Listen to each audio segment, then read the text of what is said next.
Hello, everyone. Welcome. We are live streaming some Kykar Wins Fury Birds of Freedom, playing some Bird Tribal today. Got a Lotus Petal coming down. Dave playing his Joyra deck, cool, into a turn 1 Joyra off of a Jeweled Lotus.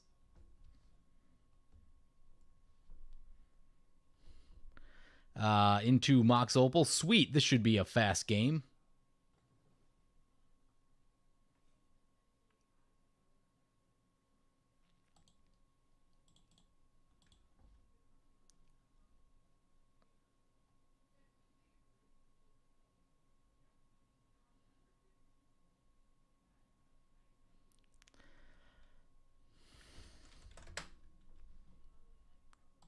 Well, this one might be over real fast. Yeah, this game did go from 0 to 100 real quick. Dave's playing his Joyra deck. I told him bring something not fast combo, and we end up with Joyra. So I don't know. We might be scooping this one and starting over real soon. We'll see what happens. You did arrive just in time to see a turn 1 Joyra. This is supposed to be a tribal game. I'm playing Kykar Bird Tribal.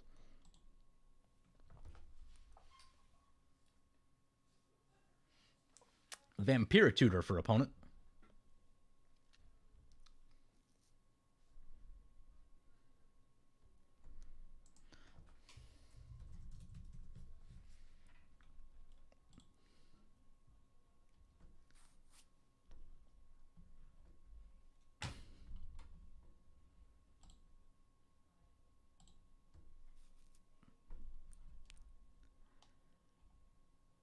Anyway, yeah, this is a fun little Kykar Bird Tribal deck that I threw together today. Was feeling pretty good after the inauguration, and yeah, just wanted to play some Jeskai. I had another video originally planned for today. Maybe I'll get to it afterwards, but yeah, right now I just felt like I should be streaming Jeskai, so that's what we're doing. We've got Kykar Bird Tribal, so I had for a while I was thinking about going Ishai and Alina. To maybe get a little bit of extra mana for some of the bigger birds. But it felt kind of weird, and I was going to get clunky mana-wise, so I just switched to Kykar. Copied over this bird list that I had from something else that I did a while ago, added in some reds. We got cool stuff like Mirror March, Sunbird's Invocation, Waves of Aggression, and Molten Echoes. There's a Soul Ring. That will help a little. I don't know if it's going to stop Joyra, though. What do we got? We can play Tundra, I guess. Play the Soul Ring. Play this 3-drop. I mean, it might just be over on his turn, honestly.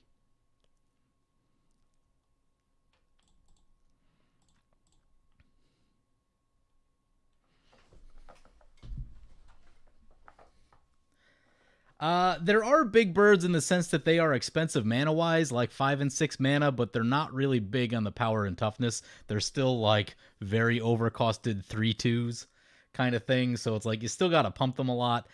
There is a lot of cost reduction, though. There's a lot of creatures that give cost reduction to flyers or birds or, like, Stormscape Familiar, in addition to any artifact cost reducers that exist, so I would say as far as like overcosted tribal creatures go, you know, here's a perfect example. 5 mana 2/2. When it dies, you get 2 birds back from your graveyard. But as far as like overcosted tribes go, and especially these older tribal cards like this, I think this one's in better shape than some other tribes just because there is a lot of cost reduction available. Kangi does make every bird big.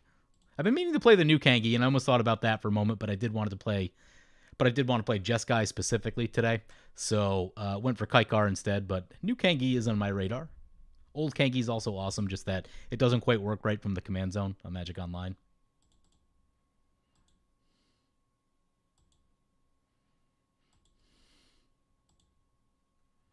Prismatic Lens.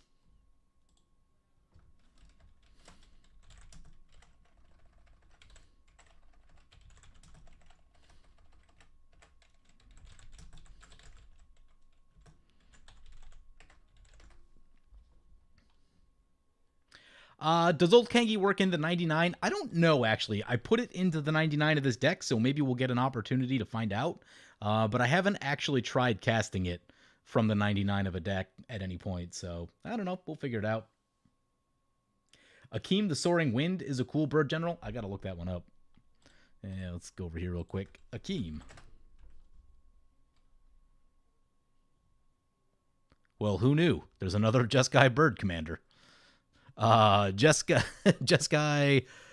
5 mana, 3/4 flying. Whenever you create one or more tokens for the first time each turn, create a 1/1 white bird creature token, and then give your creature tokens double strike until end of turn. Yeah, that's pretty cool. That is not a bad way to go.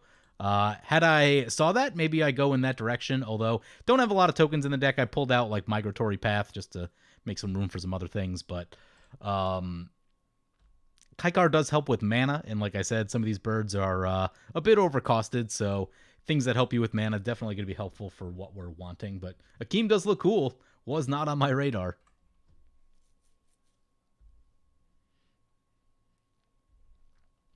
Sword of the Animus for opponent.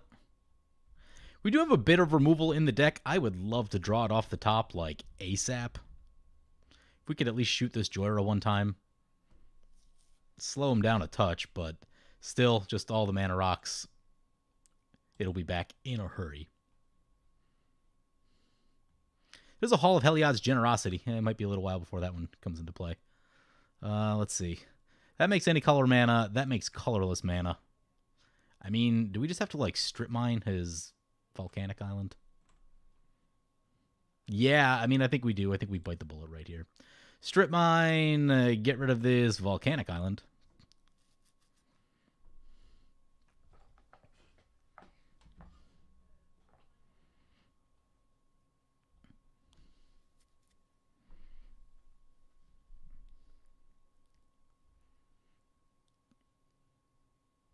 Oh, he's going to really, that's what's going to happen.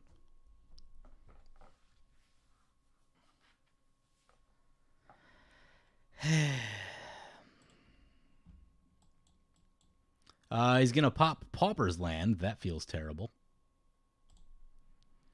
We're going to play Keeper of the Nine-Gales. Ooh, we can bounce stuff with that.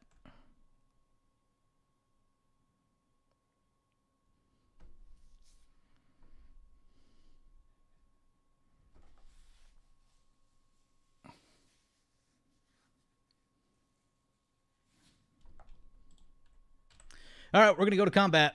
Start working on Dave since he brought the overpowered deck.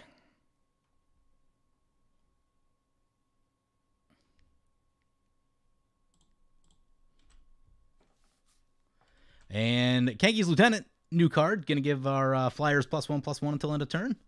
Pretty sweet.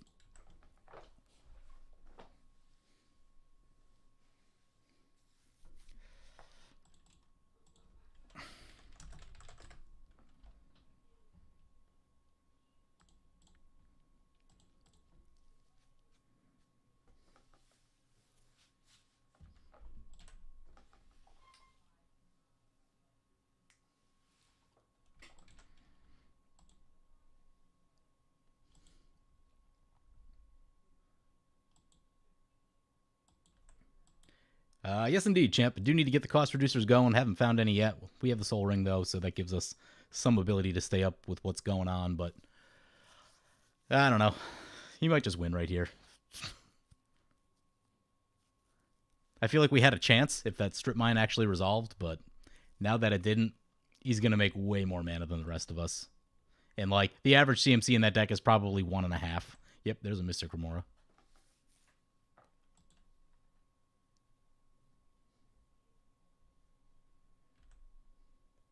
You have Akeem as your Tempered Steel Thopter commander? Yeah, that sounds like a great place for it. Man, I had this one game, played a standard game, oh god, it's like 10 years ago. But, cool, Curse Totem. Can't activate our bird. Love it.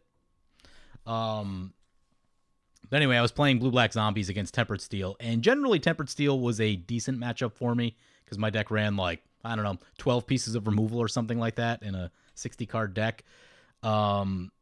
Except in this one, I made a punt somewhere along the way, and then the Tempered Steel deck got me, and then it ended up winning the match, and I was super frustrated. Still frustrated with myself 10 years later.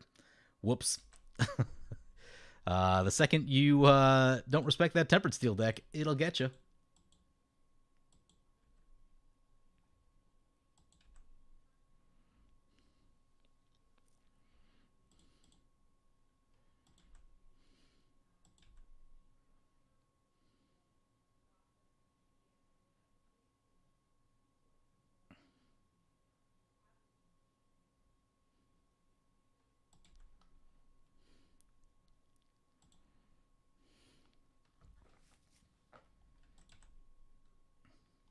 I actually have, Joe Ken asks, thoughts on Lavessa Black White Angels. I think it's Liesa. I actually have a deck tech coming out for the new one. What's it called? Firja Black White Angels. And that was actually going to be today's video, but I decided I wanted to do something Jeskai. So here we are. That video might be out later today or early tomorrow, just depending on when I finish this up and get that video edited. Dave is in fact just playing a bad CEDH deck. It's not a tier 1 deck. It's probably like tier 2.5, but it is in fact a CEDH deck, which I told him not to do. So I'm a little annoyed in this moment. Feed the Swarm. Attempting to target Joyra. I would be surprised if this resolves.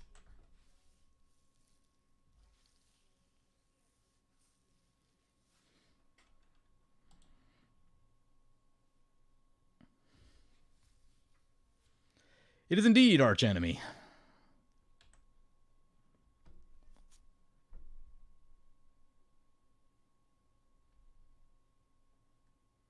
He has the spell bomb, so we can return it to his hand. Yep, that's what he's going to do. So, better for him than just having to go back to the command zone, but not as good for us, because having him have to tap out 6 does slow him down a bit.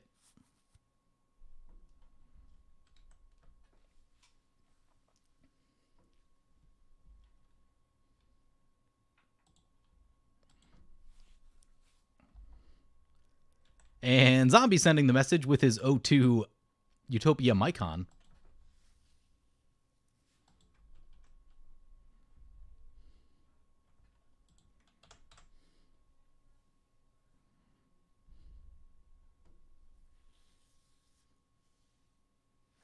There's a Bajuka Bog targeting Dave. Excellent. He maybe could have held that just a bit longer. Now, Pauper hasn't played against Dave as many times as I have, but eventually Dave's going to wheel, and you want to try to get, like, Time Twister. Well, I guess Time Twister doesn't go to the grave, but you want to try to get some of his wheels and other things in the graveyard. Brings it back to our turn. There's an island. Let's get the Minamo in play. Play this 5-mana bird. No red mana yet. Maybe I could have put a little more red mana in the deck. And send the birds to combat. Yankees Lieutenant pumping the team up.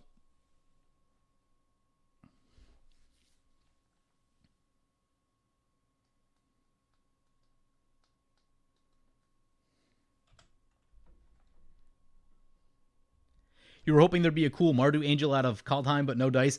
Yeah, I thought it was weird that, like, there wasn't a really, like, splashy legendary angel.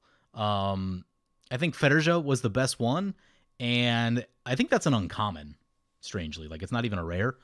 Maybe it's a rare. I have to look again. It's in a PowerPoint somewhere on my desktop.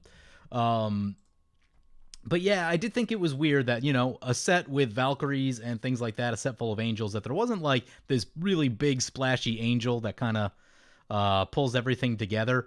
Now, the one thing I did look at, what was it, Redane, the god, may have been an angel at one point. The art kind of looks like an angel, just that the creature type is god. So I don't know, maybe that plays into part of it, but I definitely thought there would be some big splashy angel, potentially Mardu, something like that, potentially mono white. Yeah, Firja is an uncommon. There's a winter orb, cool.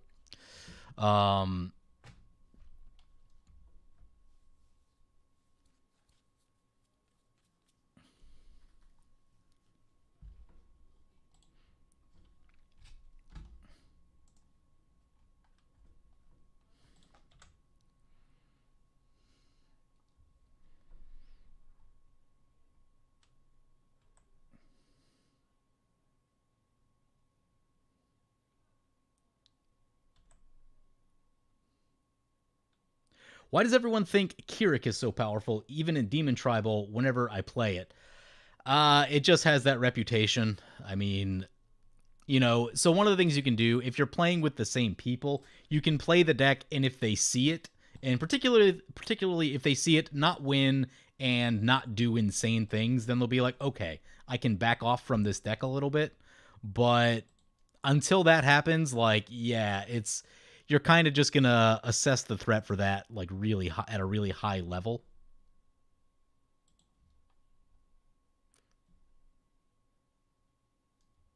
How do you make them less powerful? Change your commander. Like, it's cheating mana like that is just so unbelievably powerful. I don't know. I don't know what other demons are out there, but there's got to be at least a few. So I would change your commander, and that will make people perceive your deck differently.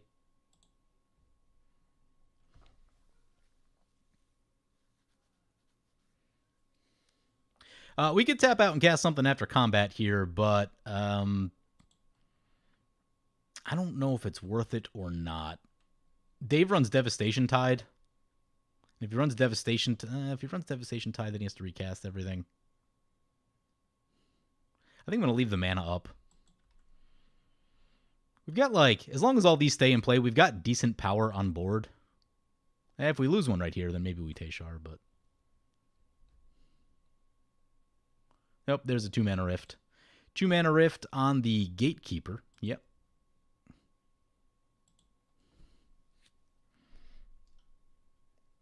What up, Banana? What up, Mango? Got all my Patreon fruits in the chat today. Yes, Dave was quoted as saying that, quote, his deck sucks in the Discord chat before we started this game, because I specifically asked him not to do this.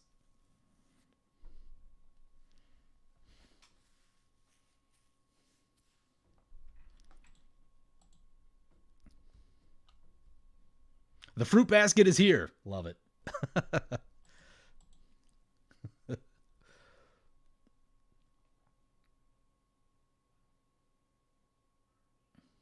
Is Grevin a demon? I have to look. I don't know off the top of my head.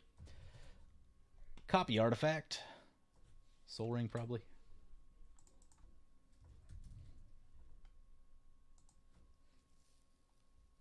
Grevin's a human warrior.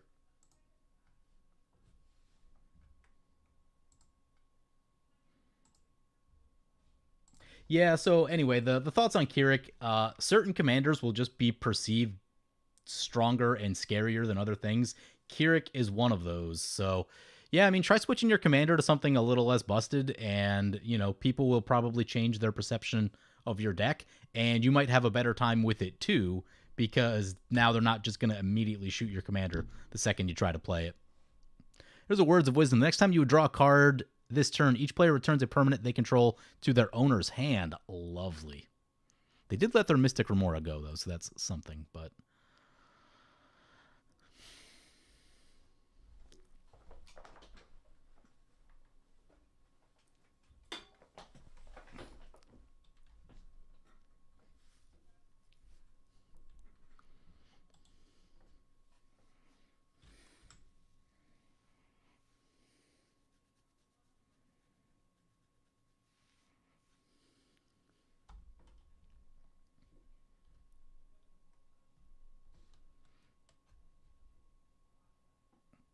The thing about Keurig is that he makes everything cheaper by exchanging life into mana, which in EDH is already broken, and he has lifelink to get the life back easily. Yeah. If he didn't have lifelink on him, it probably wouldn't be as bad. There would be like more of a cost to spending that life.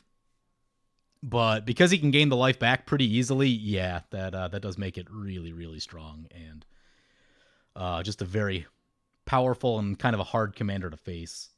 You basically need to shoot it the second it hits play. Yeah, that was a turn 1 Joyra that came into play. We're essentially playing 3 tribal decks against a CEDH deck. So right now there is a Curse Totem, a Winter Orb, and a Words of Wisdom that I'm sure will be a problem. Would love to catch some of our removal.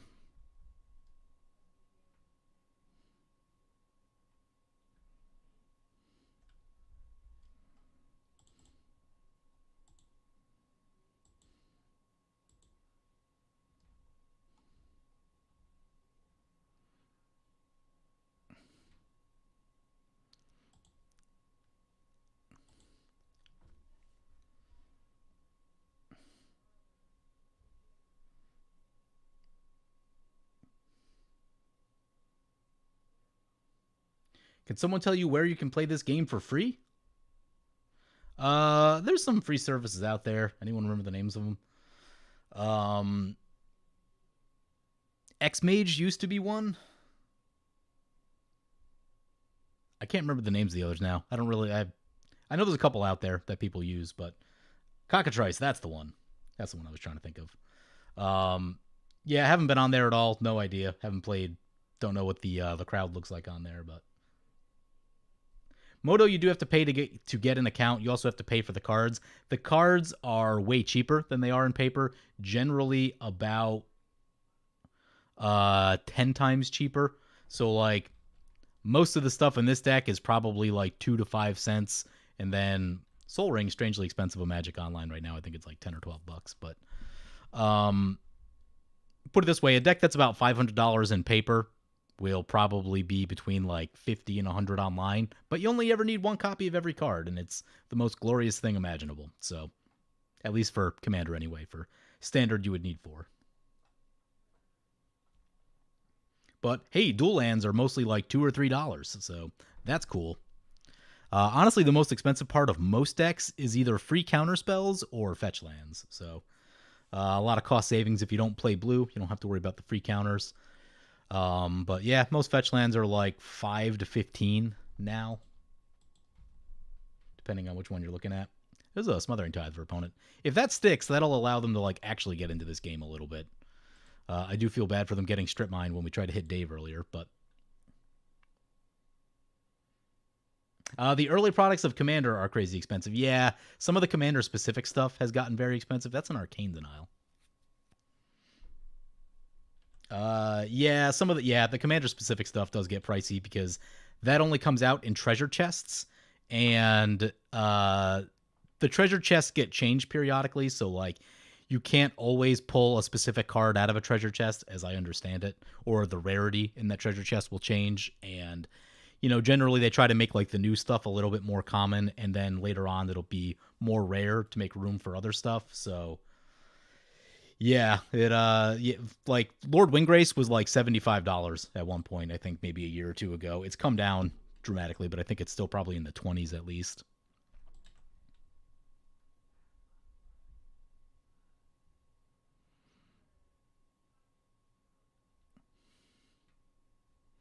Untap a land. Let's untap Manamo.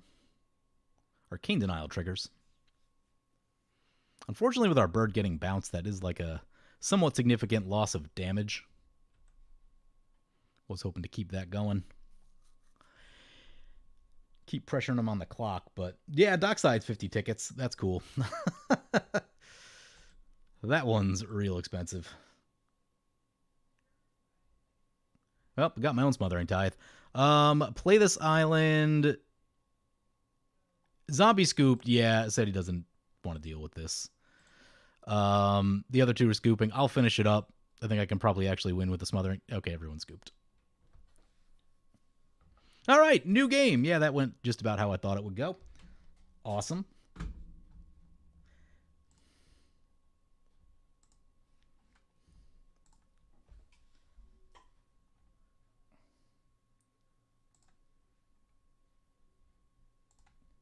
Get a new game going here.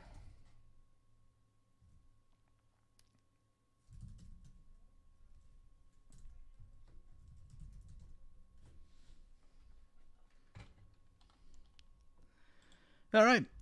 So here's the deck. I was very excited to play this deck until we ran it into a CDH deck a second ago.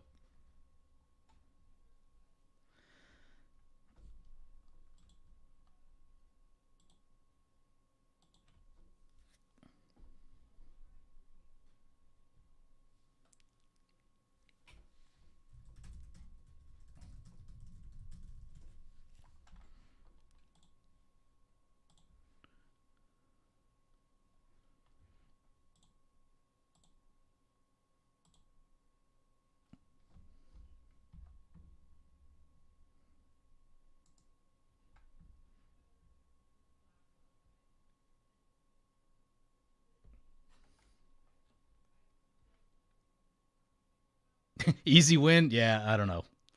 Wouldn't exactly call that a satisfying win. Turn 6 bird tribal win, CEDH level.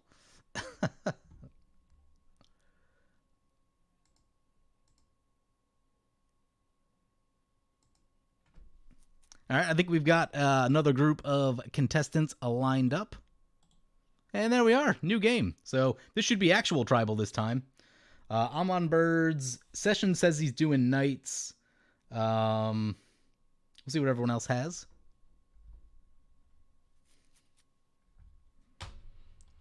Opening hand, a little dicey. Could use a little more mana in there.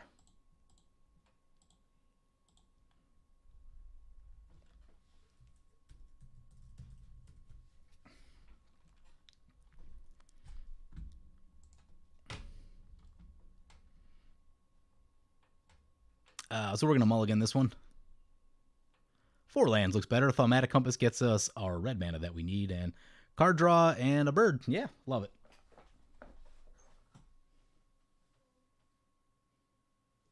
You kind of despise Kykar because of the games you played against it. Yeah, Dave plays a combo Kykar in paper. And, you know, it's very similar to Joyra in that it's like cast 5 spells a turn almost every turn of the game. It doesn't actually win that fast. It's probably like a turn 6 kind of win, but it does it just does more things than you, and you know he's gonna have counter spells, he's gonna have wheels, so yeah, it can't be very strong. Obviously, this is bird tribal, so this will be a much subdued version of Kykar.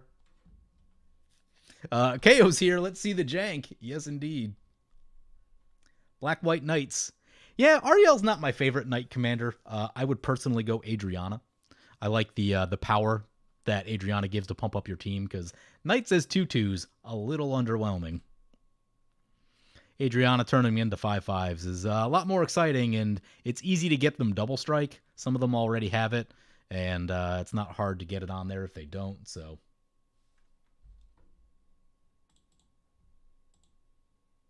Oh, someone messed up.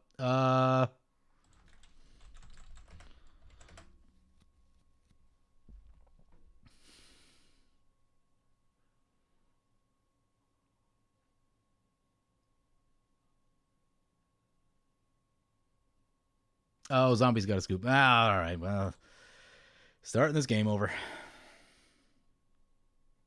I was excited about that hand, too. We're going to have all of our colors of mana. Uh-oh. It's freaking out. Oh, God. We broke it.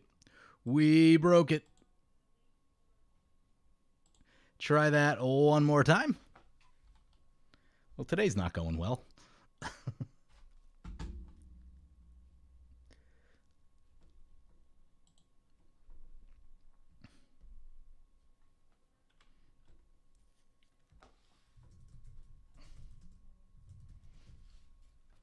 No worries, Zombie.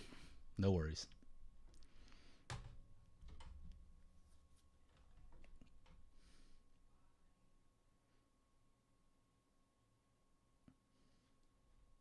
All right, let's see what we got. We got a Thaumatic Compass, which finds us all of our colors of mana. Kindred Discovery for the card draw.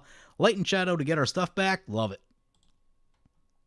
So hopefully actual tribal this time, or something close to tribal.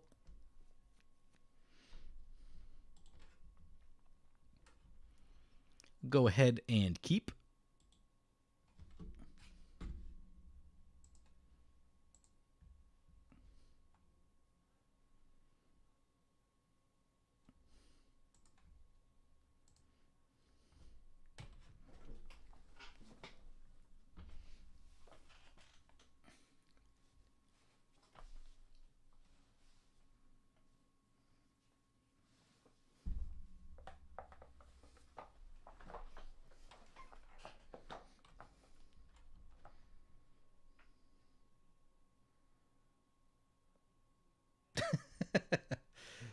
Zombies at work right now. I'm also at work. Yes, I am. Thaumatic Compass in the opener is a really good thing, right? That it means you won't get stuck on lands for your first few turns, and that's really, really helpful. Make sure you have all the colors of mana you need. Oh man, when you get like a Soul Ring or a Mana Crypt and you power this thing down on like turn 2 and start activating on turn 3, that's a great place to be. Yeah, like Thaumatic Compass, it's not the type of card that just like outright wins you the game. It's not Mana Crypt, but it keeps you from getting stuck, and cards that keep you from getting stuck give you the ability to stay in the game, and that's super important. Let's play this Windswept Heath. Crack this Windswept Heath. Let's get... Oh, I think I forgot to put the blue-red lands in. I did indeed forget to do that. We'll just get a Sacred Foundry tapped, I guess. Nothing to do in 1 mana.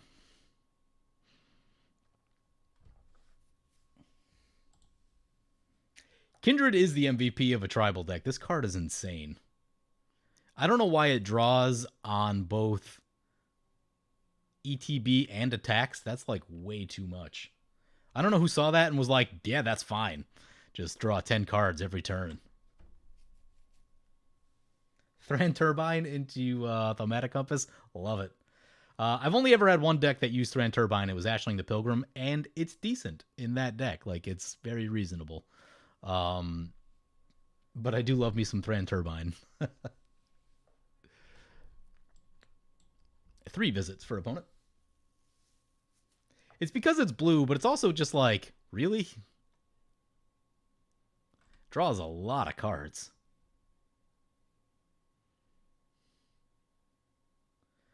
Champ says, probably the same people that okayed Dockside Extortionist. You know, with Dockside Extortionist, I could see them being like, oh, it'll probably make like 3 or 4 treasures a turn. It'll be fine. The reality is it makes like 10, and the only thing you do... Dockside Extortionist is almost the new Primetime. Like, the game just turns into who can bounce, blink, and get the most Dockside triggers, and that's exactly how Primetime played when Primetime was legal. Like, the only thing that matters once Dockside hits play is like, okay, how much mana can I possibly make with this? And how do I keep abusing this thing? And that was exactly the name of the game with Primetime. Now, what was different, when Primetime was legal, clones would kill a commander, but they changed the legend rule at some point, so that stopped happening. So you really don't see clones at the same rate that you used to. Back then, like, every blue deck would have clones because of that, and... now you don't really see them as much outside of, you know, a few specific things. So if someone played a Primetime, it was very common for the next player to just copy it and also get themselves one.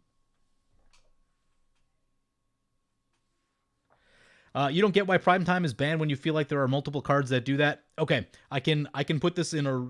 Imagine Dockside Extortionist, you get the treasures, and then you sacrifice the treasures and make all that mana. Primetime is the same idea, except those treasures are lands, so they don't go away. They get that much extra mana every turn of the game after that. Also, those lands can be like Strip Mine, Wasteland, Dark Depths, and any number of other nasty things. Field of the Dead was not legal, or wasn't a card yet, when Primetime was still legal in the format. So, Primetime is still very much a problem.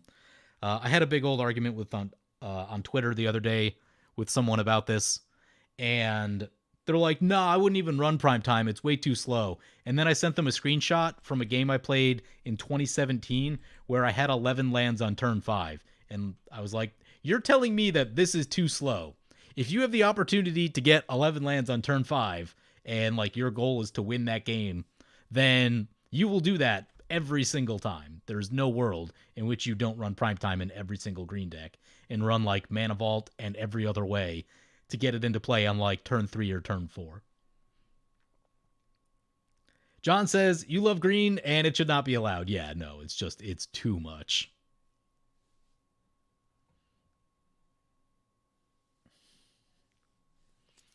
Right? Like, mana is the most powerful thing you can do in this format. And Primetime makes mana better than just about anything. Like, if Primetime gets unbanned, I'm only playing Primetime decks until it gets banned again. Every deck I'm going to play is just, like, abuse Primetime. That's it, because nothing else matters when that card is legal in the format. If Primetime got 1 land on each trigger, it would still be banned? Maybe. Maybe. It'd be more reasonable at that, but it would still be extremely good, but not nearly the level that it is now. Well, this is going to be a pretty cool turn, I think. Maybe. Oh, maybe not. I thought we were going to have enough mana for Thran Dynamo, but I was looking at my Thaumatic Compass incorrectly. Let's play a Plains.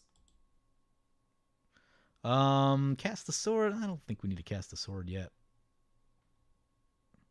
Yeah, let's just activate the compass. We need a second blue. We've got 2 white sources. Yeah, let's get a second blue right here. Opponent's going to crib swap that Rashmi. Yeah, love it.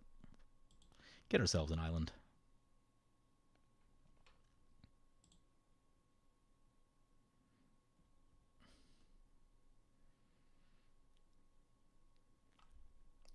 And we'll pass like that. CEDH prime time is too slow, although having 11 lands on turn 5 is great and definitely puts you in a great spot. I think people would still run it. Because of stuff like Dockside, because of Mana Vault, other ways to make fast mana, I think people would still run prime time because the second the game slows down in CEDH, prime time is going to win you that game.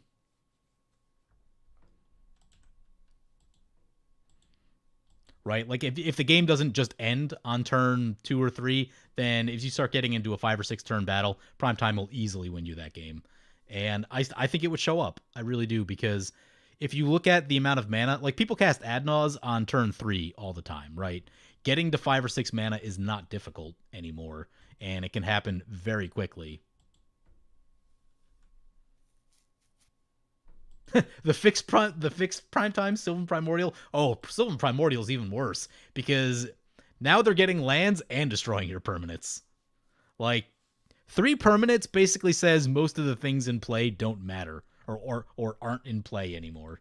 3 permanents is a lot. People don't argue for Sylvan Primordial as much. That card is so absurd. I did the math on this on a video once. When you cast a Sylvan Primordial with 3 opponents, you are getting 18 mana worth of spells that you're casting. That's 3 Rampant Growths and 3 Bramble Crushes. Opponent doing some attacking. We're going to lose a little life right here.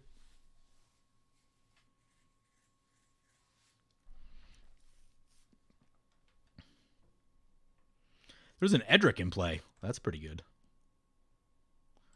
What are our opponents playing, by the way? We got a K&T. Yeah, that's pretty good commander. Don't know what they're up to. Got an Edric in play. Got a Changeling. Yeah, I'm not sure. We'll figure it out. They've got a Shadow Spear. And that's being piloted by Chaotix. Oh, probably some weird stuff. KO loves his weird stuff. We got Pauper playing Ariel, and that's going to be a Night deck. And they've got themselves a Sword of the Animist, a couple Dousing Dagger tokens. And what's this thing? Worthy Knight. Whenever you cast a night spell, create a 1/1 human creature token. I did see that one the other day. I was looking through some stuff randomly. And then we've got Eric Kyoto playing Gadrock the Crown Scourge.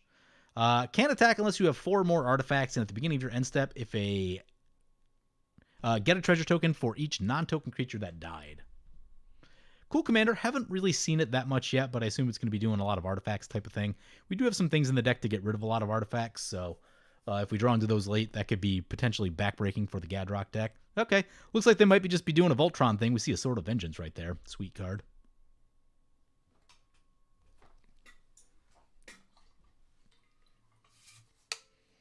Luminate Primordial, on the other hand, you get 3 mana worth of spells and is just way less good than Sylvan Primordial.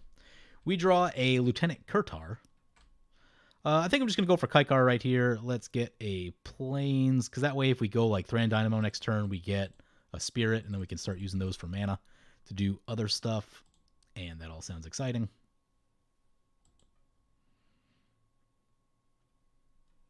The Blue Primordial is fun. Yeah, the Blue Primordial, I would say, is like, I think it's about right. Like, it's powerful, and you want it in some decks, but you don't want it in every deck. 7 mana can be a little bit slow.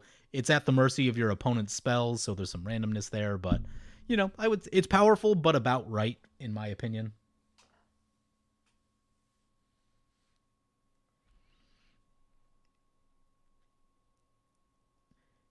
Yeah, for Baneslayer Angel, the Gargaroth really was a pain. Oh god, yeah. Elder Gargaroth, what? Card's insane. Joken, I think I've been watching since like 2017. Yeah, the name of that game, by the way, is Sidisi Bancard Tribal. If you're wanting to see the prime time with 11 lands on turn 5.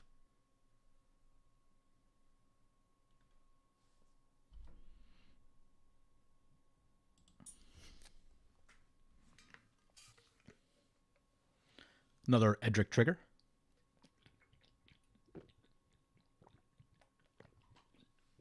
But Banana says he got wrecked by the blue primordial the other day. Yeah, that will happen. It can do that. I like that it doesn't do it every time, though, right? Like, if your opponents just have cultivates and stuff, it's good, but it doesn't just win the game necessarily. Growing Rights of Itlamok coming into play. Rifa. We're reprinting Baneslayer Angel. Here's a better card that owns Baneslayer Angel. Thank you, Watsy. Yep. Yeah, Baneslayer is still good, but it's definitely been eclipsed by some stuff. Does Gargaroth have reach? Look up Elder Gargaroth. It does have reach. Vigilance, reach, trample, so it doesn't even tap when you attack. Yeah, why? Why? Also a 5-mana 6/6.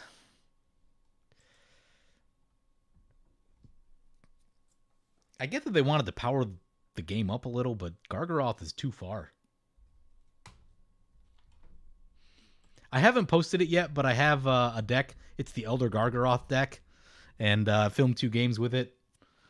The purpose of the deck is to make as many Elder Gargaroths as possible, much in the way that you would with Siege Rhino. It is the new Siege Rhino.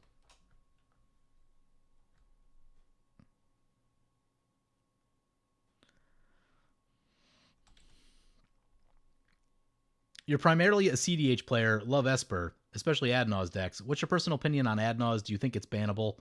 The jury seems out on that one. So I dabble in CEDH. Like, I definitely understand you can lose to Adnaz on turn 3, give or take. It can get you very quickly. I don't know. Personally, I think I'd rather see Thassa's Oracle go first, but I get that Adnaz is also like a top strategy now. I would probably need more playtest data to go either way in that, but it's certainly in the conversation, right? Like, most decks with black now just run Adnaz because it's the most efficient way to win the game, or one of them anyway. So, it's in the conversation. I'm not there yet with it personally. I think I'd rather see Thassa's Oracle go first and force those decks back to Labman and Jace.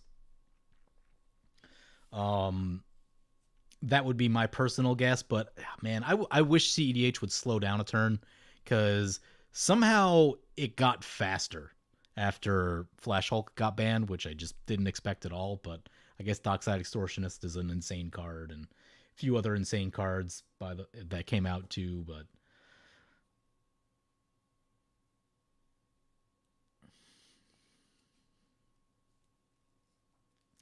Adnaz won on turn 2 on the 99's last video. Yeah, it can do that.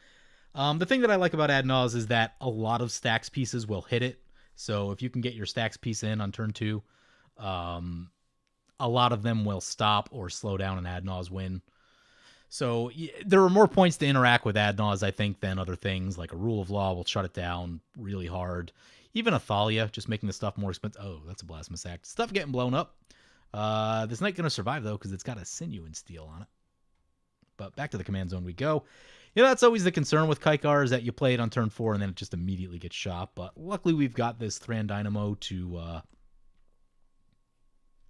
help us get some mana going. The question I'm going to have is, we have a couple things we could do. We could go Kindred Discovery and then try to draw a bunch of cards, or we could go Thran Dynamo and try to get the mana. Right now I'm leaning towards the mana.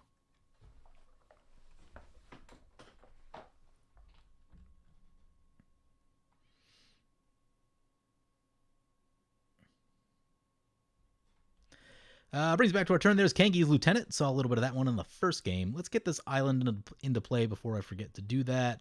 Let's see. We can get 1, 2, 3, 4. We'd have 4 mana left, and then we can cast another creature here. So, yeah, let's do that. We can cast the Kangi's Lieutenant. Let's get that one into play.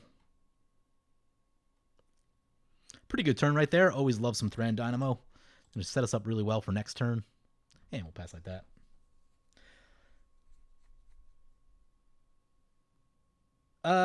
Tom brings up a good point. They think Adnaz shouldn't be banned because, of course, it's strong, but you have to have a deck that's built around it. Which is different than Thassa. With Thassa's, like, your deck doesn't need to be built around it. You need to run, what, 4 cards? 3 cards? in the deck. So yeah, I get that. We're like Adnaz, you can't just put Adnaz in any deck. The deck needs to be built to use Adnaz. So that definitely like factors into that a little bit too, is that you have to, build your deck a certain way to be able to use that card. Where Thassa's Oracle is like, all right, well, you run blue and black, jam it in there because it's only 3 cards.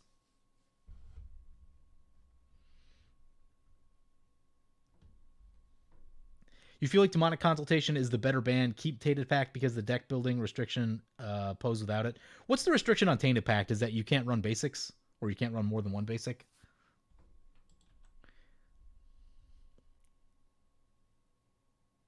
The next best option other than Pact would be Divining Witch. Don't even know that one.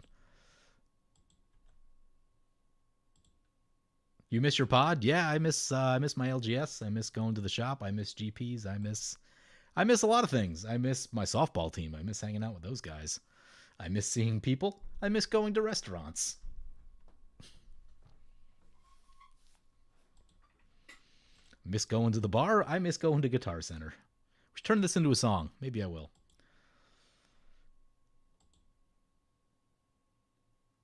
Every card in the deck needs to have a different name. Okay, yeah, so you only get one of each basic. And that's why people get crushed by Magus of the Moon when I play it now, until they find Dockside Extortionist. But at least it puts that check on them that they have to go find Dockside.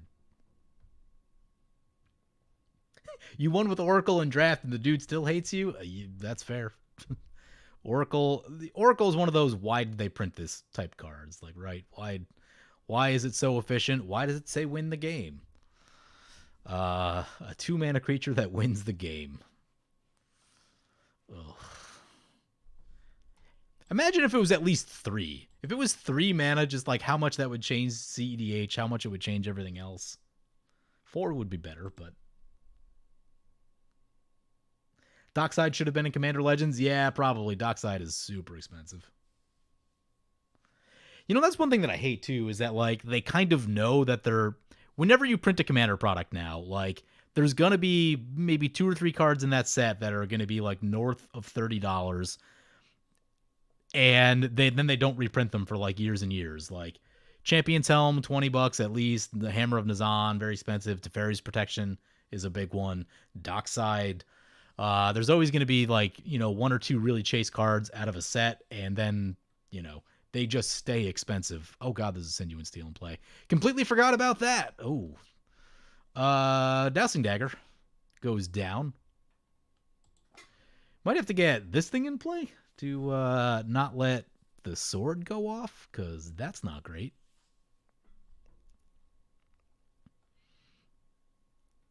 I hate when Dowsing Dagger gets shot, by the way. It's a great card, but it does have a lot of interaction points. And it seems to get interacted with more than Sword of the Animist. People shoot it definitely a lot more than they shoot Sword. Also, the land gets shot sometimes, too, which isn't great. That's going to get them attacked by the Gadrock. Yeah, I see that. Also, there's a Vona in play. Vona's pretty strong.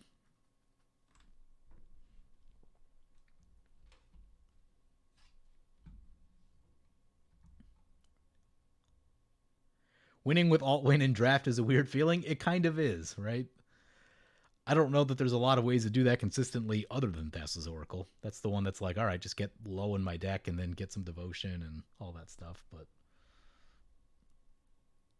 time to remake Majetta's Immortal Army? Yeah.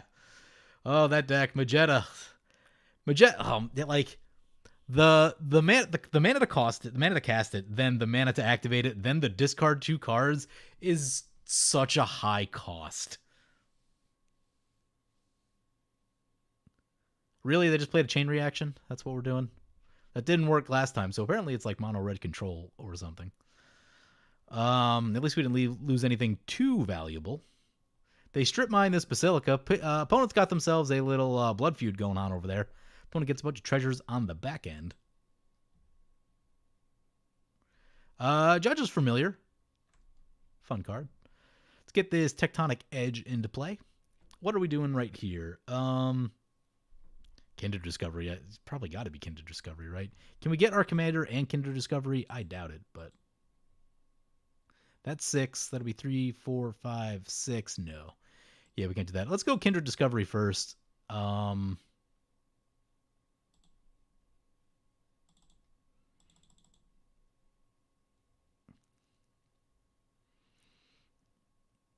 Choosing Bird. Play the Lieutenant. Man, I really want to keep this Thran Dynamo alive. It's going to be rough without it. I don't think we can, though. Unless we draw, like, Mana Crypt off the top. This probably isn't going to work out. Sword of the Animist is a card that'll help us to get our ramp going once again, although maybe they want to shoot some other things. We can only hope.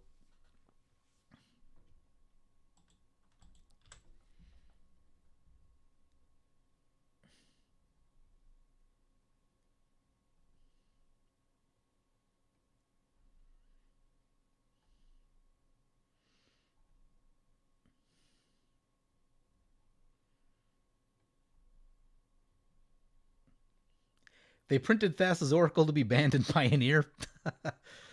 Is that banned in Pioneer? I haven't been following Pioneer at all. Tom says, that's my problem. I have no such group. The last time I played Magic was like a year ago. Tom, get yourself a webcam. Start playing some webcam Commander. It's not perfect, but, you know, if you miss playing the game, that's your next best bet. Or Magic Online. Again, neither of them are perfect. Neither of them are sitting there with your buddies drinking a beer, playing some Magic, but, you know, it's a close approximation, or at least the best one you can get.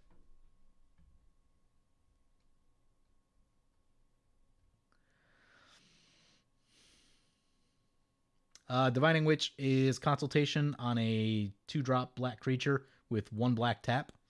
Demonic Consultation. See, that would be more fair because there's a lot of ways to interact with that. Like, you have a turn before they can do it, generally. Really helpful. Sold your Dockside for an Avacyn? Yeah, why not? Avacyn, a card that, like, even after a reprint, not just never gotten cheap. Always been expensive for, like, as long as I can remember. I think I only have 1 Avacyn, and I needed a... Yeah, I only have the 1, and I had my Kaalia deck for a little while and was hoping for a second Avacyn at some point for the Kaalia deck, and then never got it because just...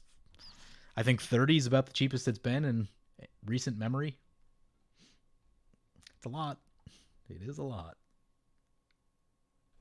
You've had the dagger get stolen before on board, and that sucked? Yeah, it sucks when people interact with the dagger. I've had it happen a lot of different ways. They shoot the creature, they shoot the land, they shoot the dagger, all that stuff. Bad times, but when it flips, it gets you a lot of mana. So, risk and reward.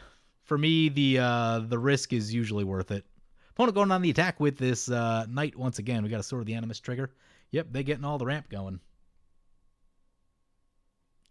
More Spell Shapers would be cool. Spell Shapers are interesting in that, like, because of that discard cost, there is sort of a ceiling on how powerful they get, at least a little bit. You know, I like that idea of, like, you can do something cool, but there is definitely a cost to it. Opponent going to shoot that Mana Vault, or Mana Crypt. Okay, cool. Our Thran Dynamo survived. We will definitely this turn want to try to get rid of this Sinew and Steel. Sinew and Steel is so good. I talk about it a lot, but, like, I think it's the second best sword overall. Fire and Ice is good, but you generally need Double Strike to really get a lot of value out of Fire and Ice. Double Strike will allow you to kill a lot of commanders, but a single Fire and Ice trigger is only 2 damage that, you know, sure, it gets some things off the board, but it just depends on your board state. There won't always be something really valuable. Oh. Well, this means war. We're going to lose Thaumatic Compass and Kindred Discovery right there. I'm not loving that. Yeah, we're definitely...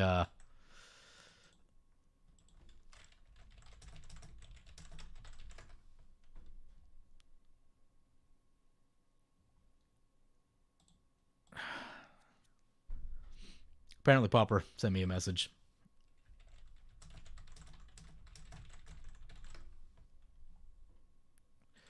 Chat discussing that Popper has made himself the arch enemy. Yep.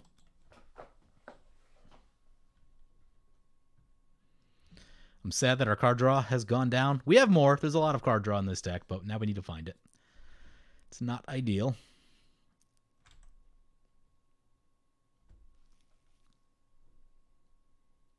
Opponent getting attacked. Is that up to 10 commander damage from this Gadrock? 30 down to 35. But yeah, more Spell Shapers would be cool. Would definitely like to see them like costed for today's level of commander, because right now, like I said, Magetta is so expensive. 9 mana and 2 cards just to wipe the board is a lot. Ooh. Would I let a Sinew and Steel go for the Thopter Assembly? That's a real Magic card.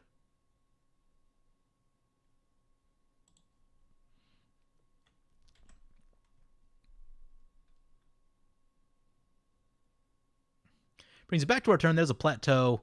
Any lands that we need to shoot. Opponent's got a Treasure Cove. I'm not... Eventually, we'll let them have their fun for a little bit. Nothing that's a problem yet, so we can go without Strip Mine, I think. We'll get the Plateau into play. I hope we have enough to do this. Let's go Kykar.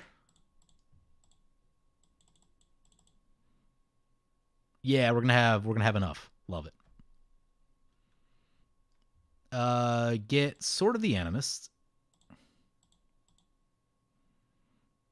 Make a Spirit.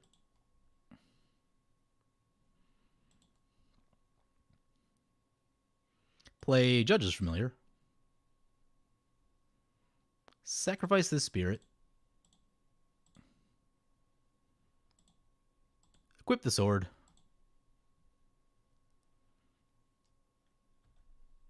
I guess we'll poke KO and just let that Blood Feud play itself out. Why didn't... Oh, whoops. F6 that. That's not great. That's how you lose games. Whoopsie. That was a clicking problem on Magic Online. I hit the wrong button.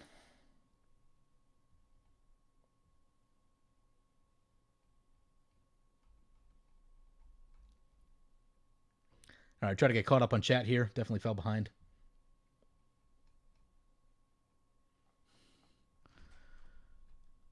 Baron, Talarian Archmage.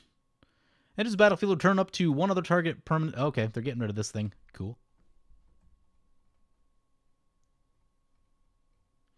Blood Feud means that'll be in the top 2? Sweet. Sometimes it does. Sometimes Blood Feuds always get interesting. They can play out a lot of different ways. There's a Shalai. Shalai's pretty good.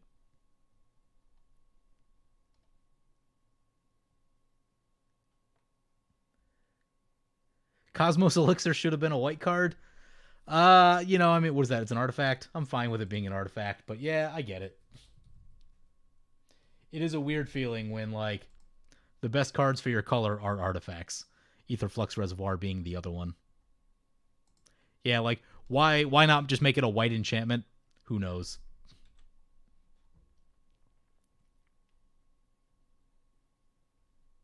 Magetta is such a sweet build around, though, but oh man, it's so expensive. I've been looking at who's the other one? The white one with the divinity counter. Cleansing Fire. I think it's Myojin of Cleansing Fire. We could put a land onto the battlefield. Yeah, I'll take the land.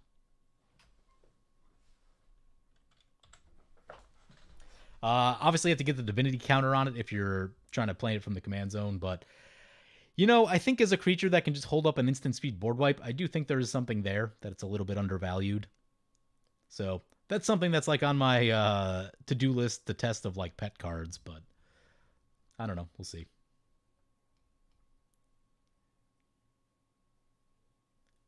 Just finished watching the inauguration and saw the stream. It's a good day. Yeah, that's how I'm feeling too. That's why we're playing Kykar Birds of Freedom today. I had another video planned originally, but decided to do this instead. So that video will show up either later today or sometime tomorrow.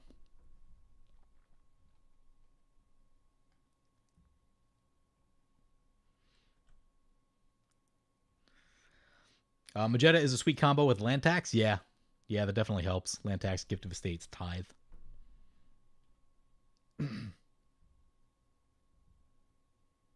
Later in the game, the sword won't make you die randomly. Which sword is that? Oh. Sure, I'm not going to like this. There's a proactive Teferi's Protection. Well, unless they're just trying to like... Oh. Either they misclicked or they're just wanting to not get blasted right here.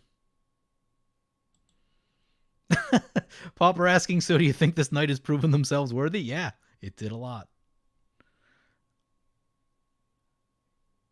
Yeah, I think they were trying to cast a board wipe or something. Thopter Assembly going to do its thing.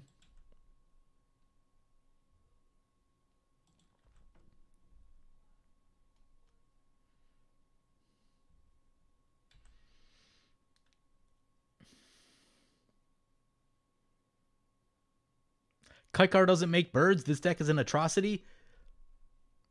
It is itself a bird, though. Initially, this deck was going to be Ishai and Alina. Use Alina to make mana to cast more birds, but that felt a little weird. It was going to take some finagling for all that to happen, so I just decided to go with Kykar instead. Because I talked about it in the first video. Some of the birds, not this one's not too bad, but some of the birds are definitely overcosted, and Kykar helps you make mana. Things that help you make mana for creatures that are overcosted, definitely going to be a good idea.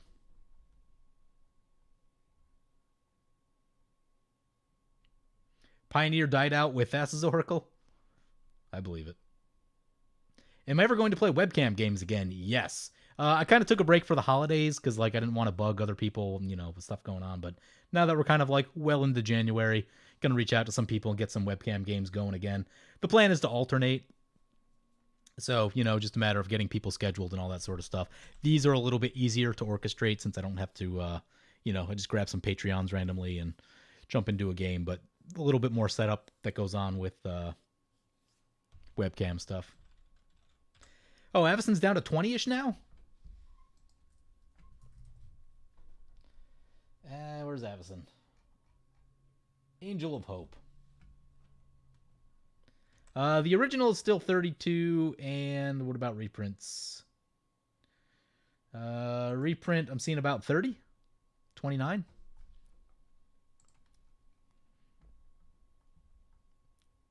Depends on where you're buying. Probably depends on what country you're into.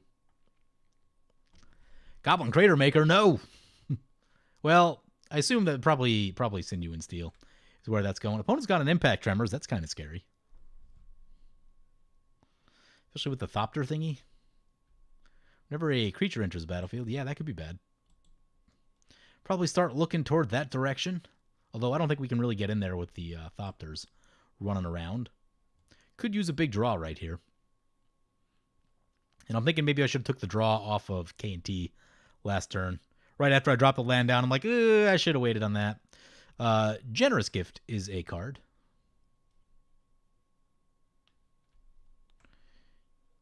So let's not... actually, we can play the Light and Shadow. Let's play the Light and Shadow. Get ourselves a Spirit. See if KO has any flyers. He does, but it's white. That one's blue. Well, it doesn't have enough to... Okay, it can't attack or block. Okay, cool. Sweet.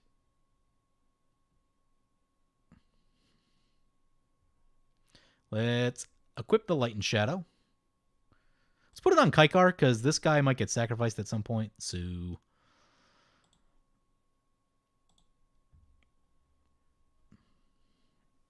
Be more mana efficient to not have to move it afterwards.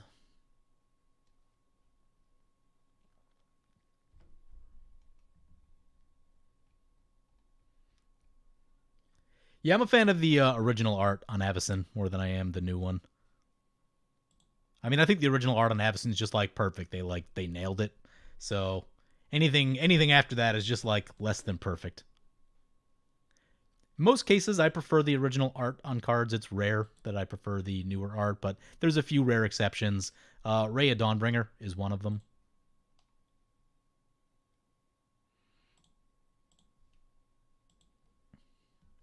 I'm going to send this into Pauper because we don't have safe attacks anywhere else, just to get the land.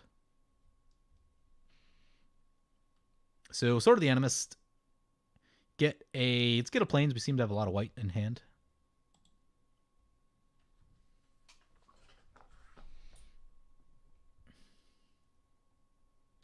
You're worried that blue and black Spell Shapers would be so much stronger than the other colors. That's a power issue. That's a thing that can be resolved. Like, right, there's a way to make it where they are all like on a similar power level, but we know the white one's going to be worse than the rest. And, The black one's probably tutor something. The blue one's probably like counter or draw. The green one is like cast your entire library. The white one is gain 3 life, and the red one is like shock a target. There you go. That's all the spell shapers. We know that's what's coming. Get back our Kengi's lieutenant.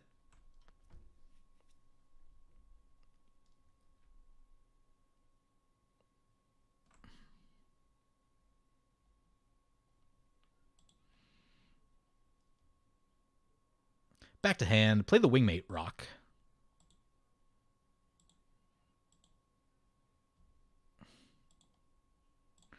Tap it a little better this time. Leave the strip mine up.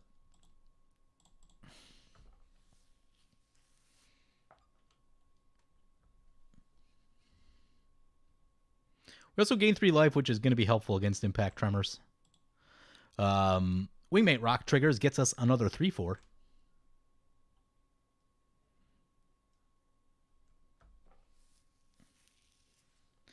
And we'll pass like that. Hope our board does not get crushed. We'll be sad if it does.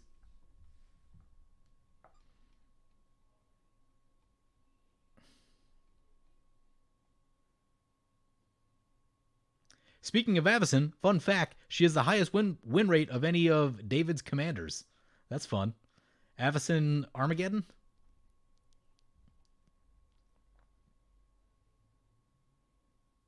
Do I think that mass mill or discard is more viable in EDH? Mill has gotten a lot of help the past couple years. I think you can build a decent mill deck. You're still going to deal with the table hating you and turning you into the arch enemy. Mill is tricky because, like, you know, for years and years, it wasn't the best. Like, it was kind of hard to win with Mill.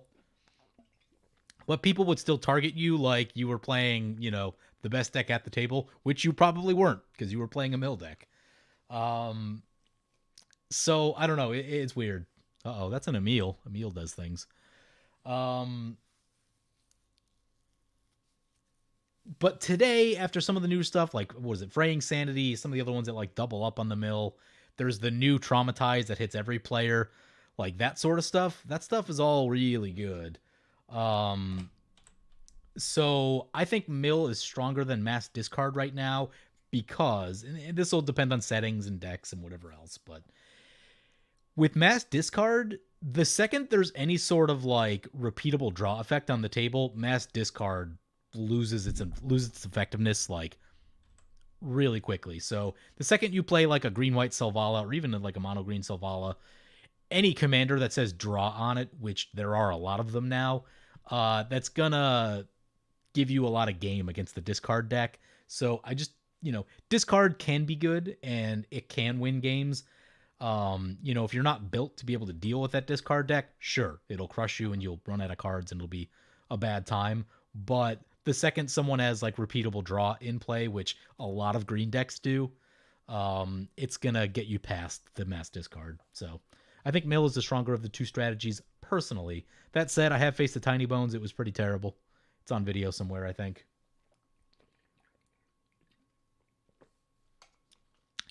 Joe Ken goes, Feast and Famine, Sinew and Steel, Fire and Ice, Light and Shadow are your top swords. Yeah. For me, the fourth sword. So for me, it's Feast and Famine, Sinew and Steel, Fire and Ice. The fourth sword kind of depends on the deck. Some decks want Light and Shadow. Some decks of War and Peace makes a lot of sense. I've been tinkering a little bit with War and Peace, and like I just said, people draw more cards now. Commanders draw cards. There are repeatable draw effects. People just have more cards in hand longer into the game, so you can get a lot more damage off War and Peace. But it just depends. If you need pro red, it's a, you know, protect yourself from your own Blasphemous Act kind of thing is really good. Honestly, the one I want to run more, but it's not Black Border, is Sword of Dungeons and Dragons. The thing spits out 4/4s. Is pretty cool.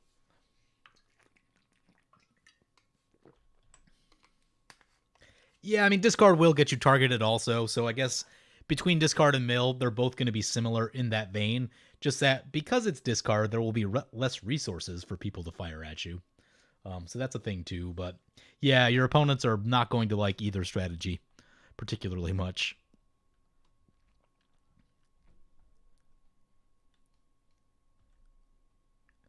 Hate Bears, Board Wipes, Armageddon, and Catastrophe. What could be more fun than that? We're going to draw with the K&T right here. Hopefully it's a land. Nope, didn't need that. Where's our card draw? I've got a Sunbird's Invocation in the deck. I would be so happy if we could find that. Let's see what they want to bounce. No bounce trigger? Okay.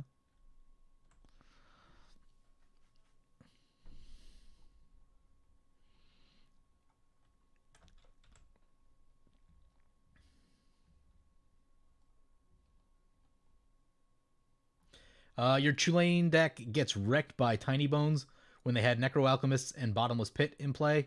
Are those... I gotta look both of those up. Are those discarded to your upkeep? Bottomless Pit. I know I've seen them. I just can't remember them off the top of my head. I don't use them all the time. Opponent's going to use their Whip of Erebos to get back their Vona. During each player's upkeep, that player discards a card at random. Yeah, that's rough. And Necrogen is... I know makes you discard one. Yeah, you know, it just depends. Like, right, if your Tulane sticks and you're able to get the draw going, those probably don't hurt as much.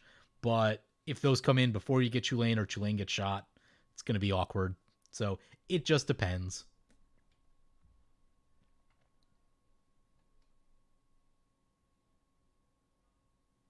You were definitely the villain if you were playing Tulane, Rifa says. Yeah, I believe it. Tulane is OP. But do those 4/4s have vigilance on the Sword of Dungeons and Dragons? They do not. They are dragons. 4/4 dragon tokens. Quick, it makes Sarah Angels. Make it a mythic rare. Ugh.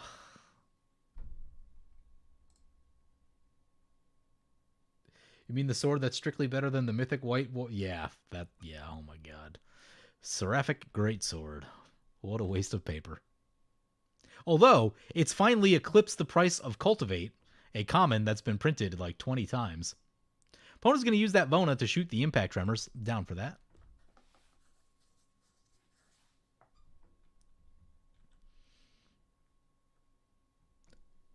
Oh, you wreck the Tiny Bones? Never lose a... Yeah. Yeah, I would imagine. If Tulane's in play, I don't think you'll have any trouble with Tiny Bones. Champ says the White Spell Shaper. Make a Sarah Angel. Discard 4 cards.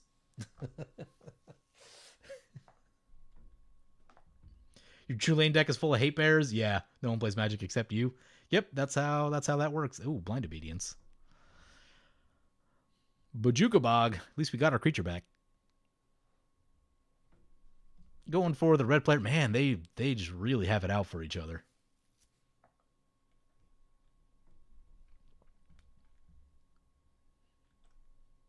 Sarah Angel was so broken in 1995, though. Yeah, only because other creatures weren't good.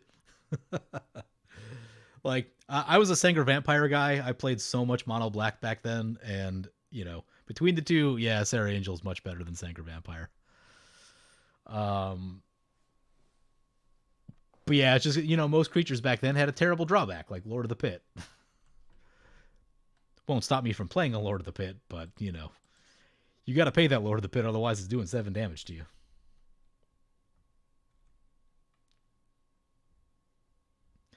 Intro says, what's so mind-boggling is that they keep printing the same effect for white with the 4/4 angels. Is there no other thing that white can do? That's exactly my point with some of the videos I've done recently, is that, yeah, it's just lazy, right? Like, there's so many cards that make 4/4s. There's already cards in Standard that make 4/4s, right? Like, how many more cards that make 4/4s can you possibly need?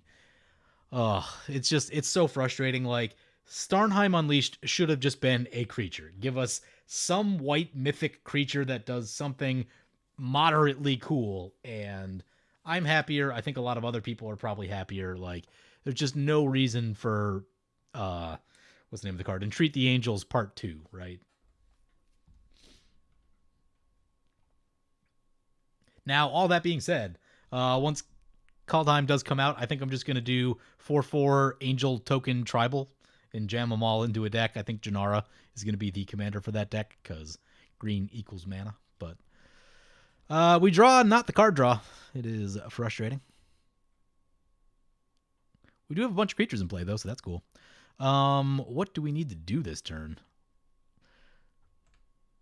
KO's got stuff. That's a 2/2 Hope of Gearpore. Don't love that. That's a 6/6. Can almost block. A 4/4. Shalai's a 4/5. Ooh. Yeah, that's all not great. Don't know what we're doing.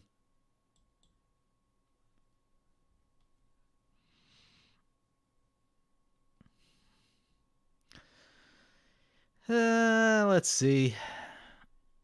This one into KO.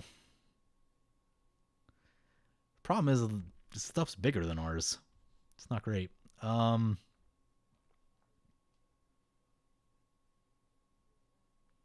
Yeah, this one into Pauper.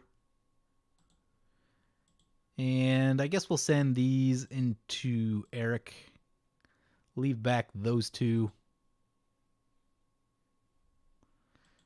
Oh, sweet. We gain 1 life for each attacking creature. That's cool. Get a land. Do we have an island left? No more islands in the deck. Get a mountain, I guess. Oh, we should be working toward an area, too. We have 3 mountains, or 3 plains, 4 plains, 5 plains. That'll be a 6 plains.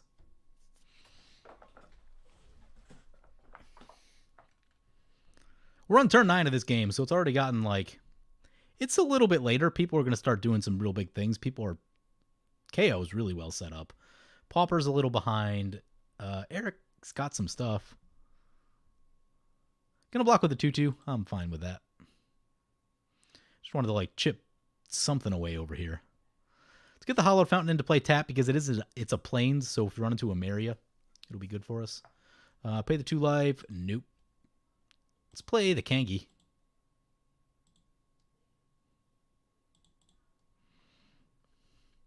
We'll sit on Generous Gift if we need to Generous Gift something, but it's probably going to be tough with Shalai in play.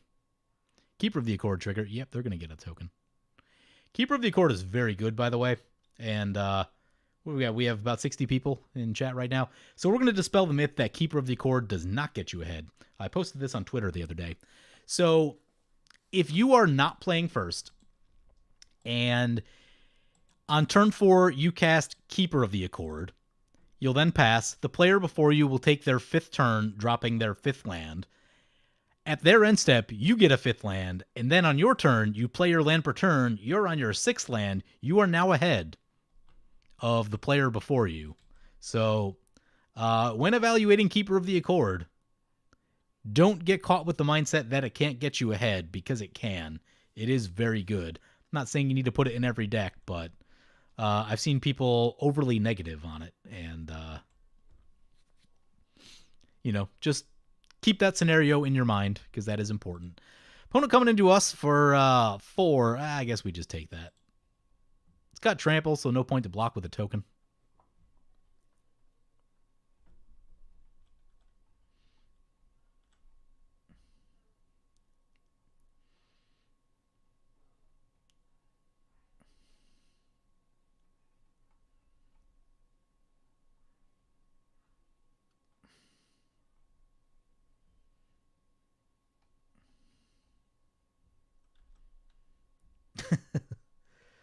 Going back to the Sarah Angel 1995 bit, yeah. It was broken in 1995, therefore it's always a mythic rare. It is very iconic. It's an iconic card, but like, it doesn't mean I want it to be the only card they ever print in white, which seems like, a thing. Someone tell WotC that they can make 5/5 angels? Yeah. Would love a 5/5 angel. Still, I mean, I'd rather they do other things first, but if they're just like tacking random abilities onto stuff, sure, 5/5 angels, but the blue spell shaper, overloaded cyclonic rift, probably. Oh, that's a writer replication on our wingmate rock. Would I generous gift our own wingmate rock to not have that happen? You know I would, because we have a light and shadow in play. So we're gonna do that. What does this thing do, actually? Unless they pay 1. They've got a lot of mana. I don't think that's going to do much. So we're going to generous gift our own wingmate rock. You're all welcome.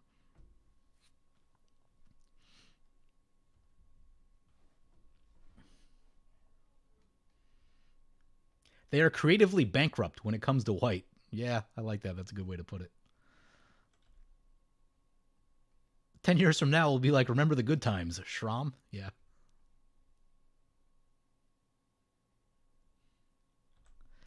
Fizzle that writer replication.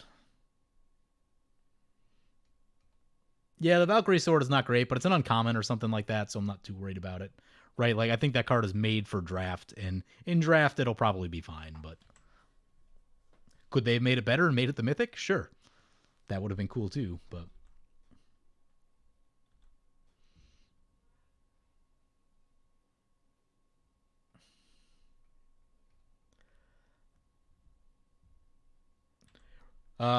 Entro was really hoping that the runes were going to add something interesting. Equipping permanents is cool with planeswalkers, but otherwise kind of meh. Yeah, each rune gives you something that you already have easy access to in that color. So, that just doesn't make, for a commander, that doesn't make them very valuable.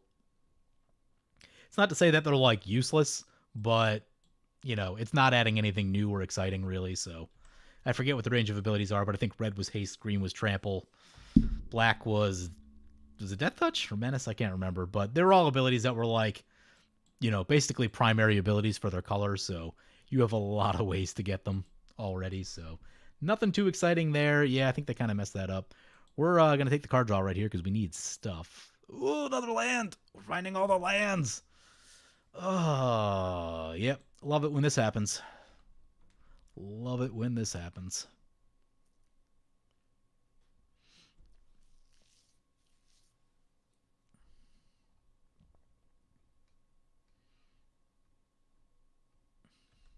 You think WotC's plan is to make a 3-white enchantment that says whenever a 4/4 angel enters the battlefield under your control, draw a card? That would be a reasonable card. I would love that card.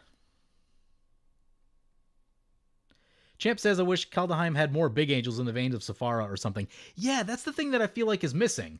If you told me we were going to a Norse set filled with Valkyries, there isn't like some big legendary angel that kind of ties them all together, right? Like, give me the Iona or the Sephara of that set, or whoever the angel is on Kaldheim, right?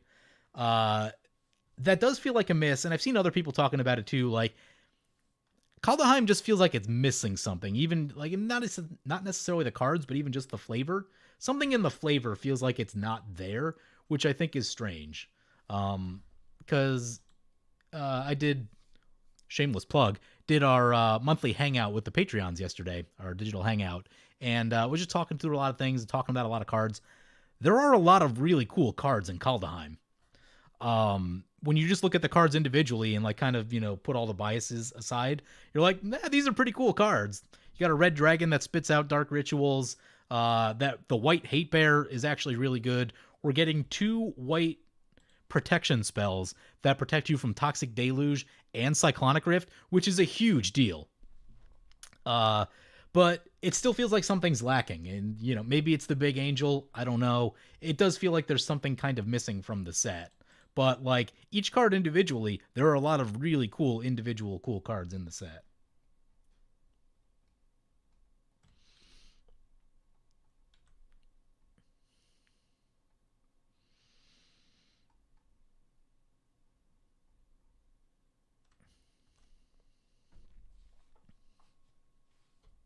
Snuff Out on the Gadrock. Yeah, love it.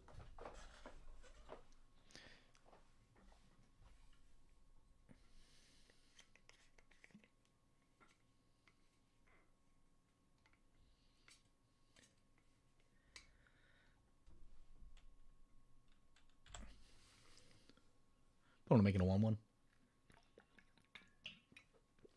Getting caught up on chat. Give me one moment. Keeper of the Accord was part of the 5 obligatory white cards that come out of 2020. Yeah, so I have mixed feelings about the cards that came out for white in 2020. Like, right, they really advertised that there were going to be awesome white cards, and you know what? There were 5 or 6 really good white cards in 2020. Heliod, Mangara, Keeper of the Accord, Akroma's Will. Akroma herself was also pretty sweet. And then there's probably 1 or 2 others that I'm not thinking of off the top of my head. But those are really good cards. I think the problem is that like they missed on the mythic slots in a few sets, in multiple sets, which feels bad. Commander Legends being one of them. So I think that like tarnishes the marketing a little bit. It tarnishes the perception of how those cards are received. If there's a sweet mythic in Commander Legends that like everyone wants or like a lot of people want, then I think you're like, yeah, we got the sweet mythic and Keeper of the Accord. This set was great for white. The fact that they missed with the sword, really, I think it sours a lot. Like it sours the image a lot and just changes that perception. So there were a bunch of cards that did come out last year, and I actually do feel better about building a white deck now. If you guys notice, I haven't played a lot of mono white in the past year because I was very annoyed about how underpowered it was. And I think the only times I played it were like Heliod and Mangara, basically. But I will actually start to build more mono white decks again because I do think it's in much better shape right now than where it was, even with just those 5 cards. Like those five cards really do solve a lot of issues that have come up. Now, assuming you draw them when you need them, whole different story. But, you know, white is in much better place now than it was this time last year. I guess that's the best way to put it. Like, I think it's caught up a little bit to the other colors. It's still not green. You're still not going to cast your entire library on turn 6, but you have better tools to stop that from happening, keep up with the ramp a little bit more, maybe draw a few extra cards, and then let your removal and your hate bears kind of stop the green deck from just overrunning you. The hate bears, they printed some of the best hate bears that they've ever printed in the past, like, 2 years. Also, by the way, like, Hushbringer stops so many things. Archon of Emeria, basic, like, at this point in the game, Archon of Emeria is backbreaking. Especially to players with a lot of mana. Ooh, that's a Subterranean Tremors. So I added this at the last second because I knew Dave was playing in the last game, and this can blow up artifacts and creatures.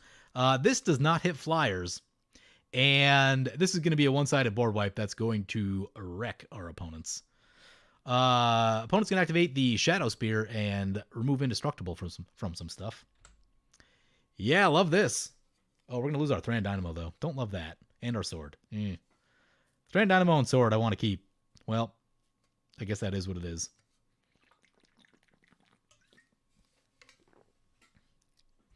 Mixed feelings, but this is still going to hurt our opponents a lot more than it's going to hurt us.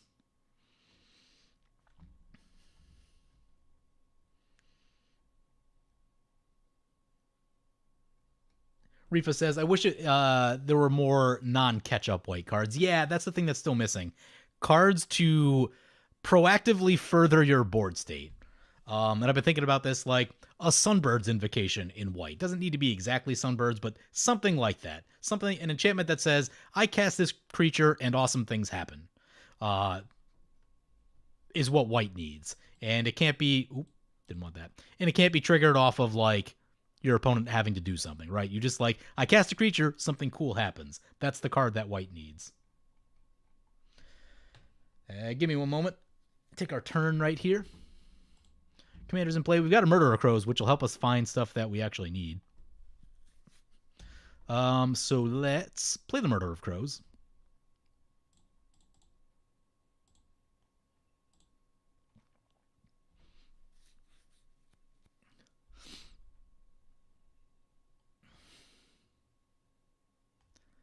Comes in tapped. There's a Blind Obedience.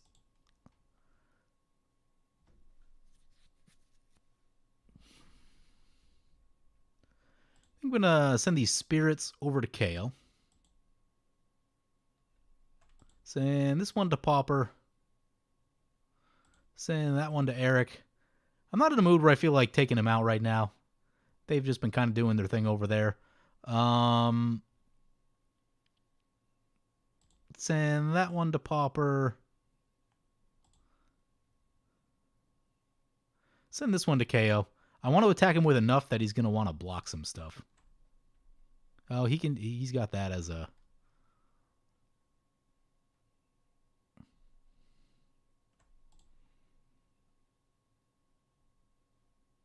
Yeah, we'll attack like that. So we're spreading the damage out a little bit. I know we could be focusing up and taking someone out, but... And strategically, that would be correct, but... It's a tribal game. Lieutenant pumps up our team. Makes them a little more deadly.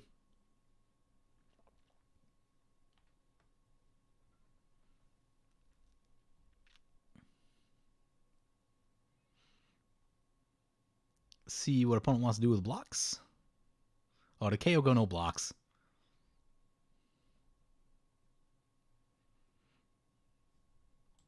Everyone go no blocks. All right. Well then. 24, 24, and 9. Play this Flooded Strand. Crack this Flooded Strand. See what we can get. Try to keep pulling these lands out of the deck. Get... Ooh, Miss Veil Plains? Yeah, get Miss Veil Plains.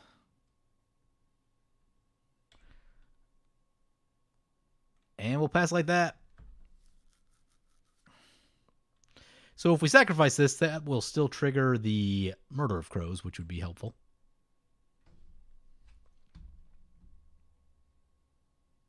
Akroma's Will is really good, but it's more niche than the other two. I think Akroma's Will, sure, it's not going to go in every single deck like you want to have creatures, but if your plan is like any sort of creatures and attacking, I think it fits in perfectly.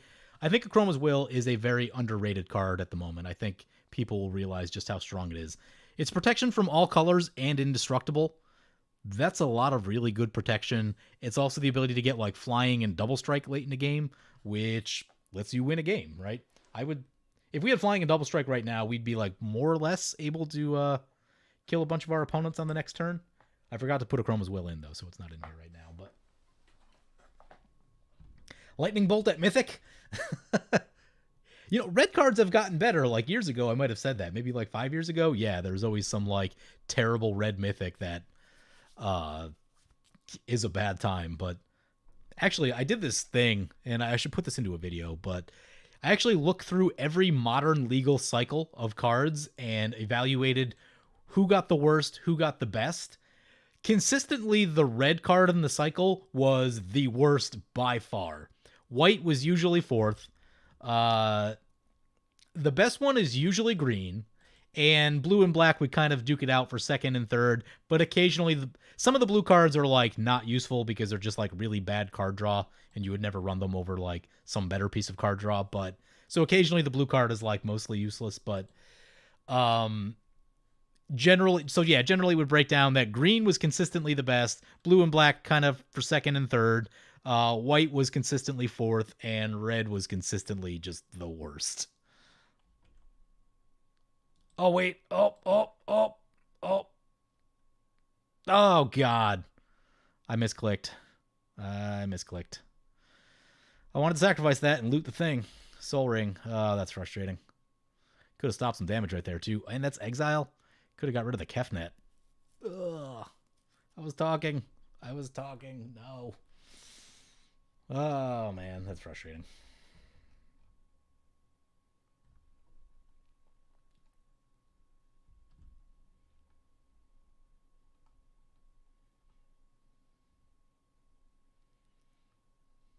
Murder of Crows after the board wipe? Awkward? Yeah. Although I don't think the board wipe blew up any of our... Is this all creatures? Yeah, that's all creatures. Yep. Missed that by a turn. Shauna and Riku into play. I'm sure that'll be bad. Hana ships Navigator. Comes in tapped. You know what, though? KO's tapped out. Like, if we just turn all this his way, he'll probably die.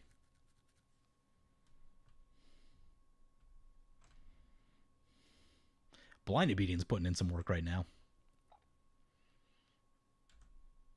K&T end step. Come on, big draw. Please no more lands. Please no more lands. No. Arcane Signet. Not a big draw. Not a big draw. Still looking for that Sunbird's Invocation.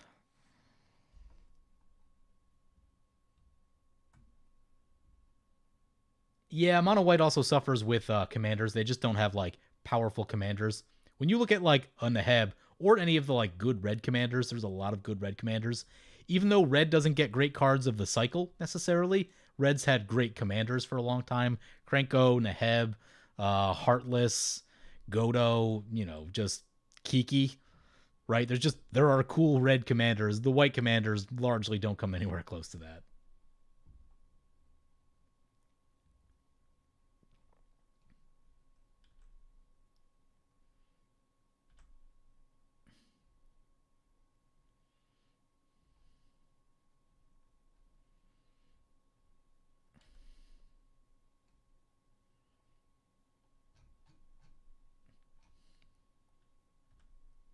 Kiki, do you love me? Kiki's a cool card, man. I've been using it in some decks more recently, and tap creature tribal. It's kind of ridiculous. It's ridiculous if you use it in Aurelia because Aurelia untaps Kiki, so you make like hero. You copy Hero of Bladehold, and oh god, silly things happen. Silly things.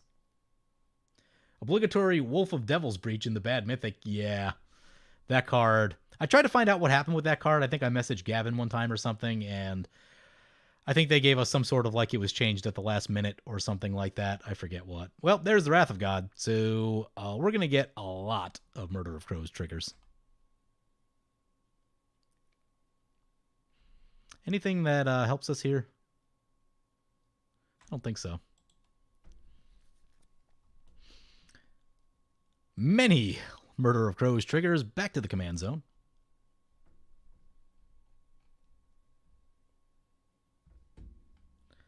Nate stands by GE Oketra being a fun and good mono white commander. So another Patreon supporter, Movie Watcher Matt, he did some testing like 2 weeks ago with a bunch of mono white decks and said that he found that Mangara was consistently better than God Eternal Oketra because of the card draw. Like just the ability to draw cards just gives it a leg up. And, he found that was just like consistently more appealing. So not to say that it's bad. Like they're certainly both very good, but he did find that in his games, God Eternal Oketra was very telegraphed, and it's just very easy for people to see what's coming. That's a gravitational shift. Do I want to hold on to that? Yeah, it's probably more valuable than an island, so. Swords. Well, board just got wiped. Get rid of that. Probably need a creature for the Vanquisher's Banner. Dousing Dagger, more ramp. No, we're fine without that. Soul Catcher's Area. Well, that's awkward. Nope. Watcher of the Spheres. Creatures with flying cost 1 less to cast. Whenever a creature with flying, pump it 1? Kykar is going to be on what? 8 mana? 1, 2, 3, 4, 5, 6, 7, 8. So we're going to need 1, 2, 3, 4. We would need another land to go Vanquisher's Banner, cast Kykar. Get rid of Watcher then. Actually, maybe we should have kept Watcher. Whoops. Draw a card. Prairie Stream. Nope. Actually, that's the land. What are we doing? There's a land. Get rid of Gravitational Shift. Subterranean Trevor's. Nope. Soul Ring. Better than a land.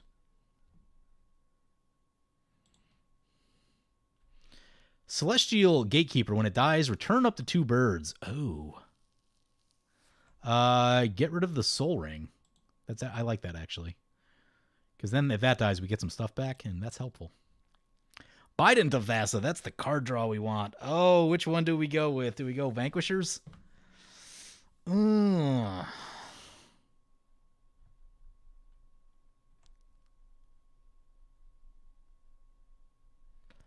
going to get rid of the Bident of Vasa. It doesn't make me happy. That's a tough choice, though. It'll probably draw us more cards over the long run, but... Pitch Vanquishers? Oh. Keep the banner? Yeah, split decision. Tough call right there. This also pumps the team. Like right now, we're also just wanting damage, so there's a little of both. But it'll take an additional turn to get the Bident going, and there's been some removal this game. Removal's been flying around, so yeah.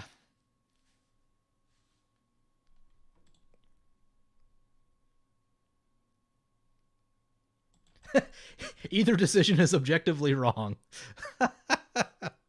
Ah. Love when you set yourself up for success like that. Anything you do, incorrect.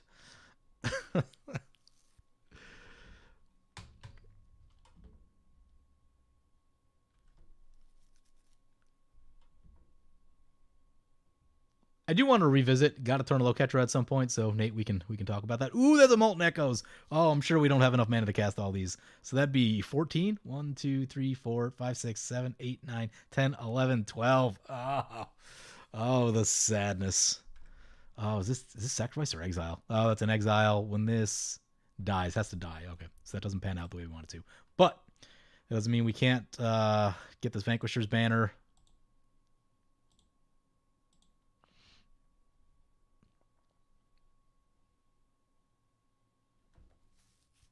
Choosing Bird. Play the Gatekeeper.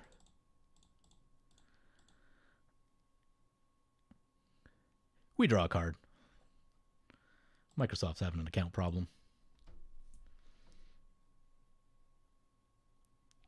Nate, send me your list. I'll try to play it on a stream at some point. Dust Elemental is legit good card in GEO Catcher. Yeah, it is. Comes in tap. We get a land. Play a land. Nothing else we can do this turn. But should this die, we'll at least get 2 things back, and that will be really good for us. Take a stock on the land, see if there's anything we need to blow up. It's a Reliquary Tower, a War Room, a Maria, but only on 3 planes. Minamo, if that gets wild. They've already flipped Itlamok and Azcanta, so yeah, we probably could shoot a land, but nothing seems to be like really bad yet. Sweet, thanks, Nate. Probably won't be today, but at some point in the future, I'd definitely like to check that out.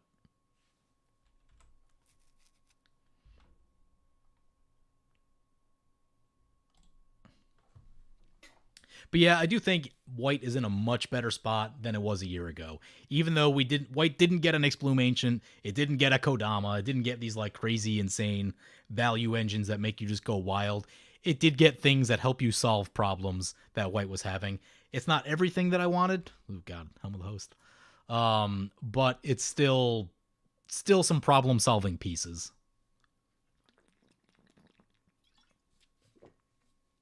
Cultivate for opponent. Yep. If they put the Helm on the K and T, we potentially get 2 card draws, and that would be pretty cool.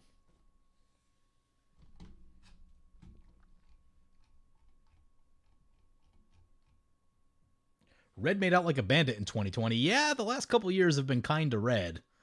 Dockside Extortionist, Underworld Breach, even stuff like this, Molten Echoes, Sunbird's Invocation, Mirror March. I don't know how old some of those are a few years old now, but starting to see all these pieces come together for red. Ignite the Future is really good. Wheel of Misfortune. The combat guy in red, there's, even just that 5 mana extra combat guy in red is sweet. Akum, Marag, Fury of Akum is really good. That's Helm on the K and T, by the way. That'll get wild. That'll generate a little value. There's an extra K and T.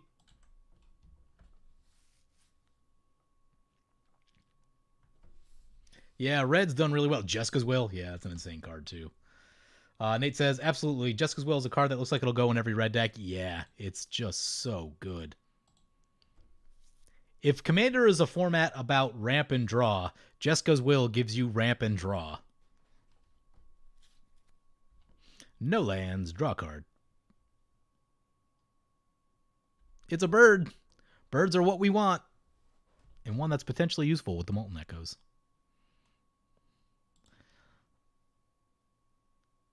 It's a Rhystic Study. At this point in the game, these are all helpful things. We got stuck in the middle here with all the lands, but fortunately opponents wiping the board repetitively, allowing us to not get punished too hard on flooding for a little while.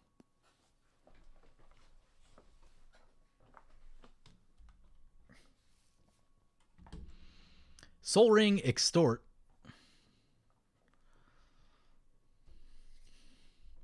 We lose life. Probably want to find our true conviction soon so we can gain some life back.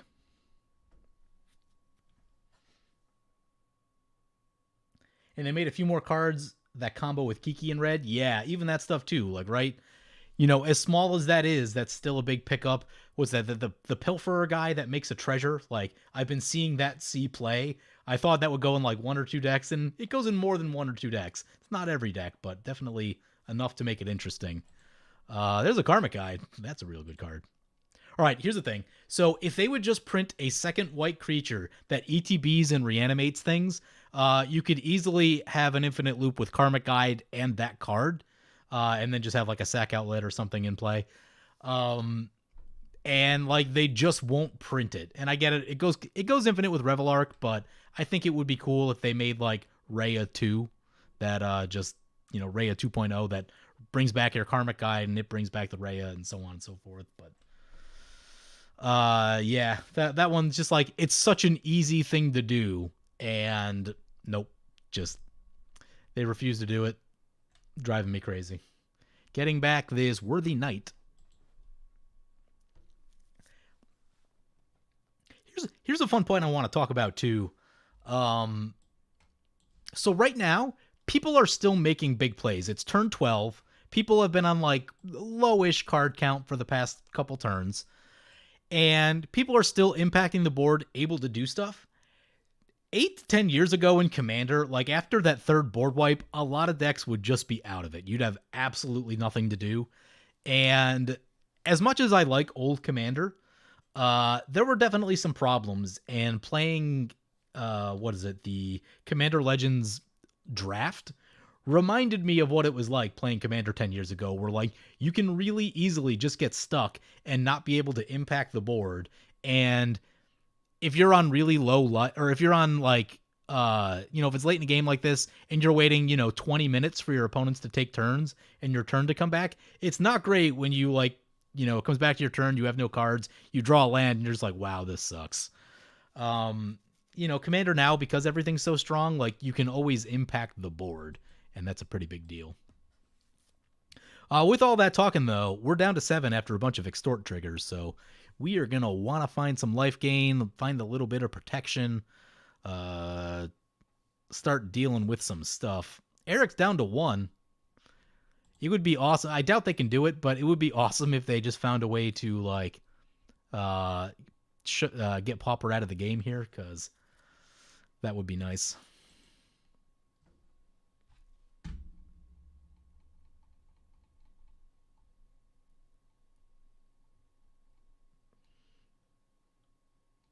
Champ says bandits would be red, so it fits. There's a Faithless Looting.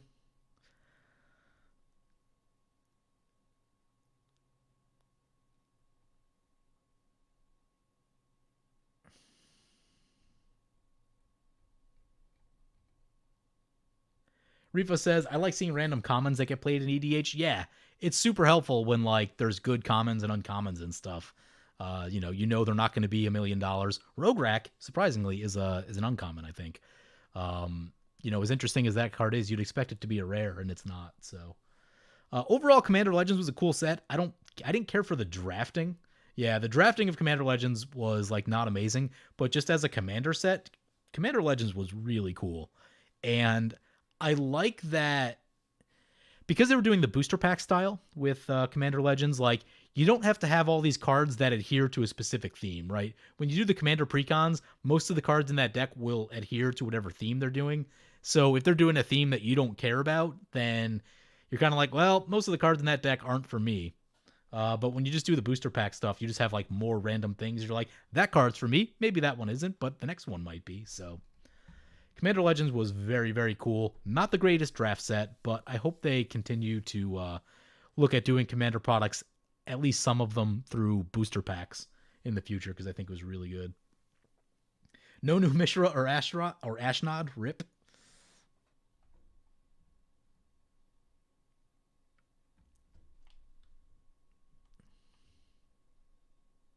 I feel like blue was probably the most overpowered in Commander Legends, just because, like, unblockable. The game would turn into, like, this giant board stall, so, like, the words unblockable are, probably the most powerful words when that happens.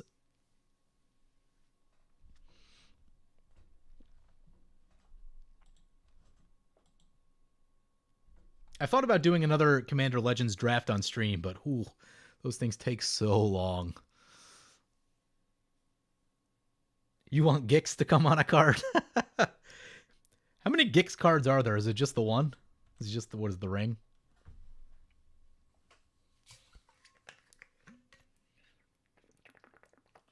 It says Black Green Elves wasn't terrible, but you needed to end the game early. Yeah, I tried to do like a Black Green mid-range thing, and that did not work great. Just slow, stalled, and didn't have a way to push through. It seemed like the other decks. That's a Vandal Blast. No, not the thingy. Not the thing. I guess it gets rid of the helm.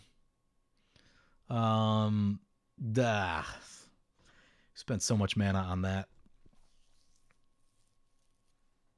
The question is, how do we not die to the blind obedience now, though? That's gonna be a problem. Gonna be a problem.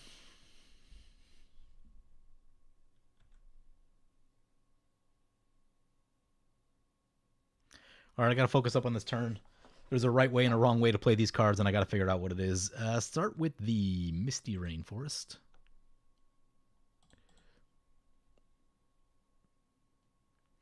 Get a Tundra. Down to 6. What do we say? Our commander is going to be 8. We have 4, 5, 6, 7, 8, which leaves us with 1, 2, 3, 4, 5, 6. All right, so if we paid 8, what is that? 8 plus 6 is 14. So we have 14 total mana. That would be 11. That would be exactly 14. That means no Molten Echoes. But if we went commander first, then Ristic, we would get 1 back. So that essentially becomes 2. We cast that. I still don't think that really works out. So that being the case, we need blockers too, though. Blockers would be helpful. 2 birds gives us the ability to bounce some stuff.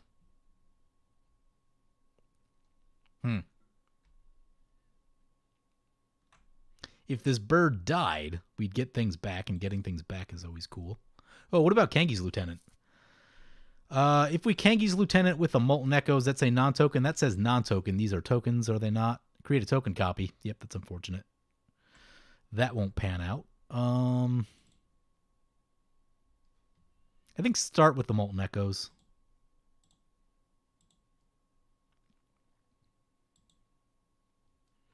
Yeah, the bird's banner went down. It was unfortunate. Choosing bird.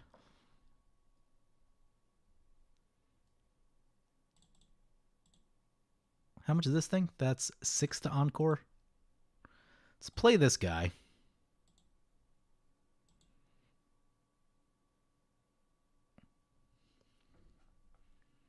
Molten Echoes. Oh, they all come in tapped. Wrecked. Blind Obedience just gonna wreck our face. That's not great. Hope KO's got something.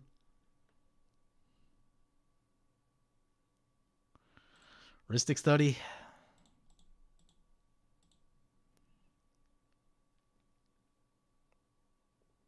Yeah, I mean, I guess now we're not going anywhere because we're at 6.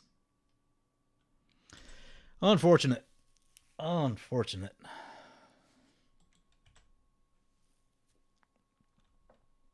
Exile the tokens.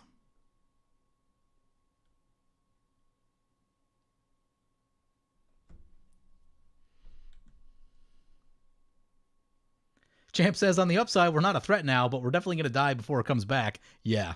Yeah, unless KO does something big and deals with this blind obedience, we are screwed. Eric says GG. Yeah, I think I'm pretty dead too, Eric. Right there with you.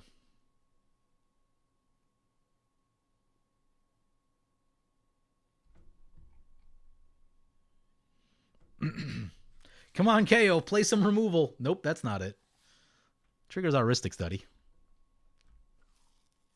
We already used Generous Gift. We've got a Heliod's Intervention in the deck. It's probably paid? Really? Rude, KO. Rude.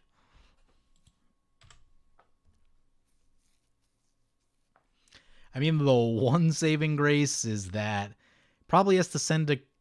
they have 2 cards in hand. I don't know how many things I can actually cast. see what KO's got. Oh, Ketra's Monument. Okay. And that'll put him out of cards. Although he's got this thing, though. He can draw a card and then return a land he controls. Oh, that seems good. That's what I'd be doing. Yep, that's what he's doing.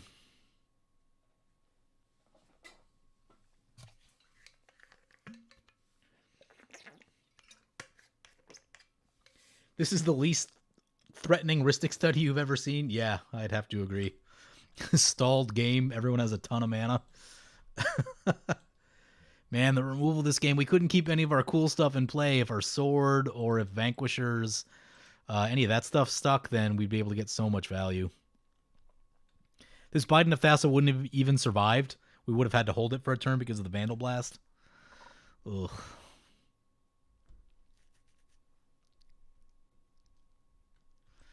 Doing the Kefnet thing again.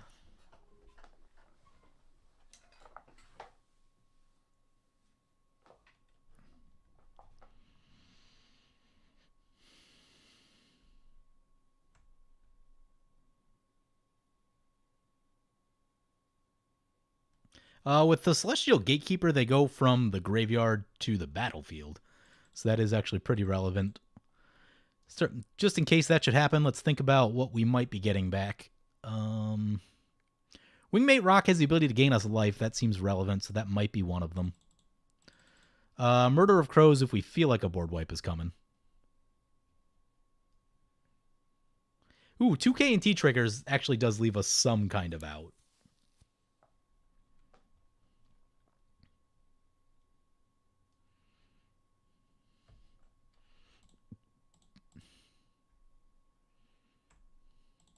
We have a Cost Ruction Bird. I don't think we need that much. Did our creatures get exiled? No. Where's all our creatures? Murder of Crows. Kangi's Lieutenant. Judge's Familiar. Kurtar. Kurtar, probably like Kurtar and Wingmate Rock would be the two. Especially if any of these have First Strike. They do not.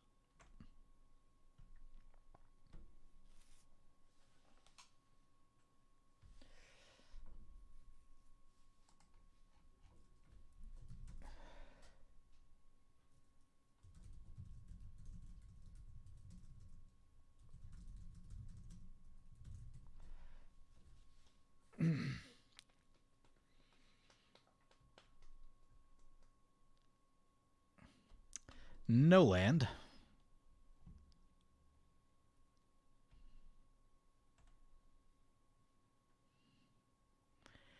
Oh, we missed it by a turn. There's the true conviction.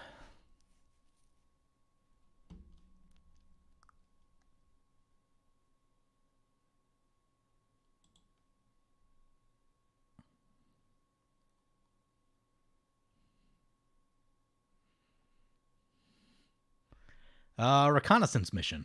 Ooh. Can we survive?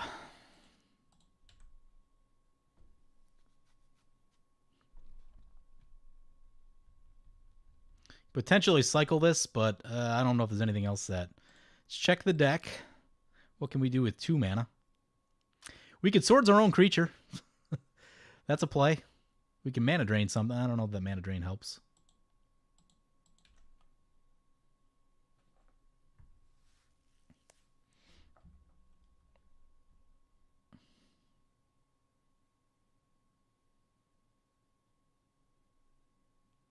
Yeah, Moto trolling us with the conviction, showing up a turn late. Ugh, so frustrating.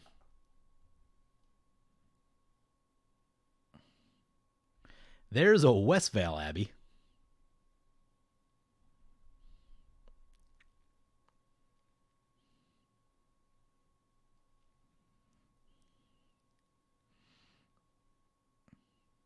Solemn Simulacrum, Blind Obedience trigger number 1. Rhystic Study, let's see if they let us draw. They pay.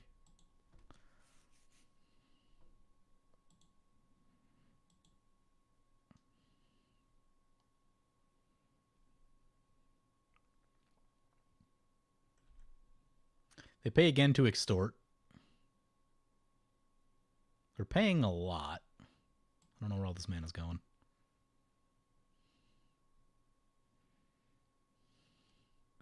Down they go.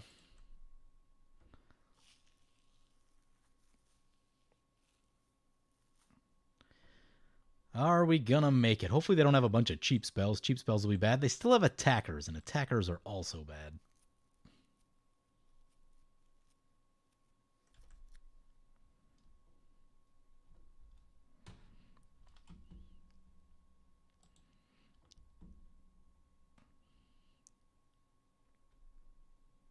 God, if we could get Reconnaissance Mission and True Conviction going, we would draw a lot of cards. Let's see how they want to attack.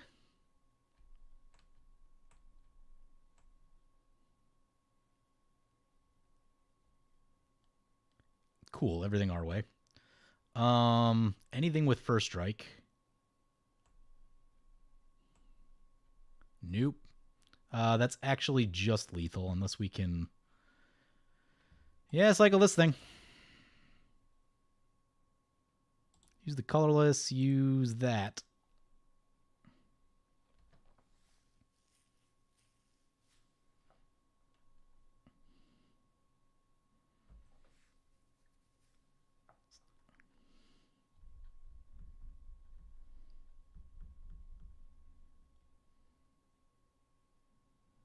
Nimble Obstructionist. Oh, really? One short. That's how we're going to do it? Oh, man. This game. This game.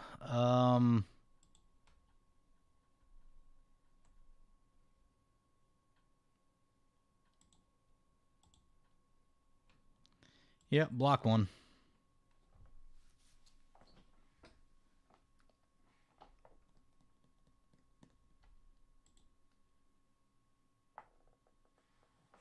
Yes, today's deck theme is because of the inauguration.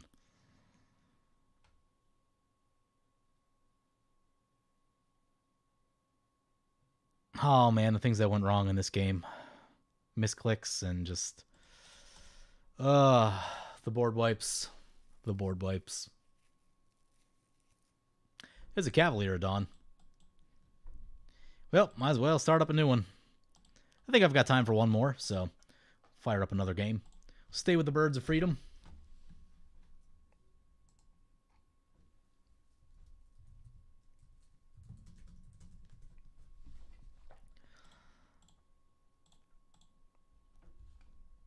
Yeah, we just didn't get... I don't know.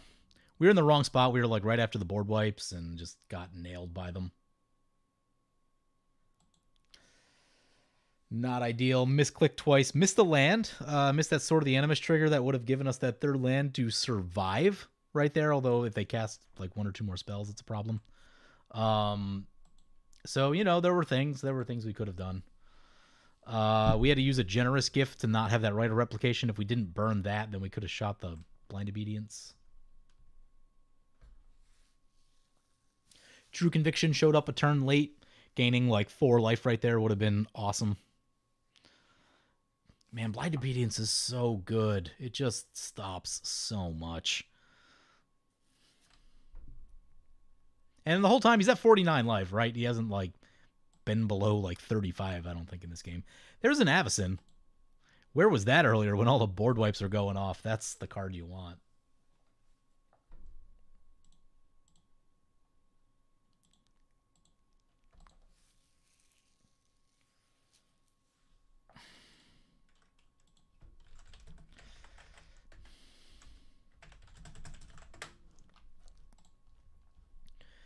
What's he going to do? Untaps the land. KO saying GG. Does he have a combo? I don't know what he's got.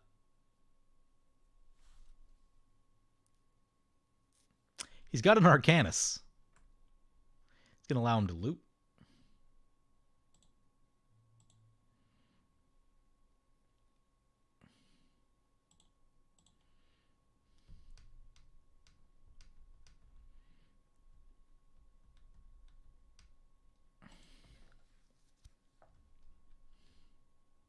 Rada Heir to Keld. Heart of Keld, sorry. 20 land. Oh. Use that ability? Yeah. +X, where X is the number of lands you control. What's up? So we just need to draw a card, make that. No, that's actually not enough. That is not enough to win it right here. But next turn, though, his team will be huge.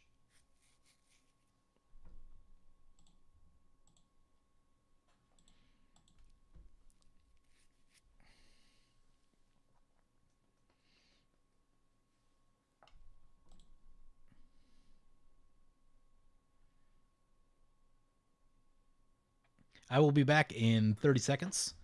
And hopefully by that point... Oh, that's an Ugin. Well, I'll let you guys watch this Ugin clear out this board, because this should be fun.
You should go on a walk, though.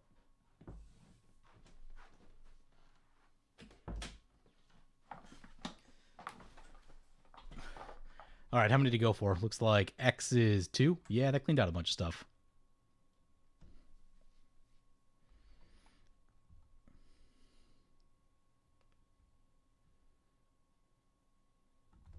How many players we got in here? We just need one more. One more. Check on the Discord real quick.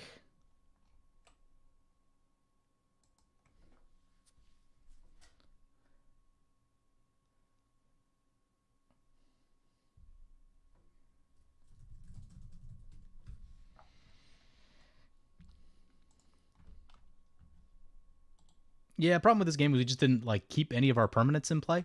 And when you don't keep permanents in play, it's, hard to win the game. You need... Generally, that's going to favor the combo deck more than it's going to favor anything. Person with, like, the highest quality cards. When you're playing Tribal, your card quality is a little bit lower, but... What up, Anthony?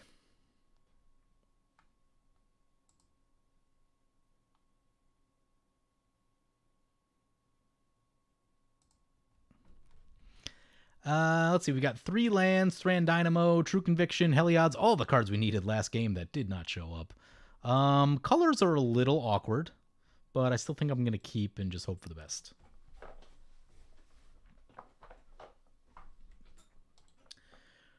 Kethis Gadrock. Oh, that Gadrock's got so many board wipes and a Rami. So based on what we saw out of the Gadrock last game, like if we can not get all of our stuff caught up in board wipes, that would be the most ideal. In this game, Nate also likes his removal, so like trying to... Oh, is this a spirit deck? This might be his spirit deck with or no, was that a Nami? Did he use a Nami for that? Maybe he used Kethis. I can't remember now. We'll see. This might be his Kamigawa Spirits deck. It'd be totally awesome if it is. But anyway, if we can try to like not play things into board wipes, that'd be the most ideal. I think there's like a lower amount of protection than usual in this deck just because I was trying to get the creature count up, trying to do some other things, and probably need to adjust that. A single Teferi's protection does a lot. Let's put the Hallowed Fountain tapped, and we'll pass like that. Draw a Molten Echoes, not what we need given our current hand. Also cut all the land tax type stuff, which hopefully doesn't get us, but we have that one Thaumatic Compass, so that would be nice to find.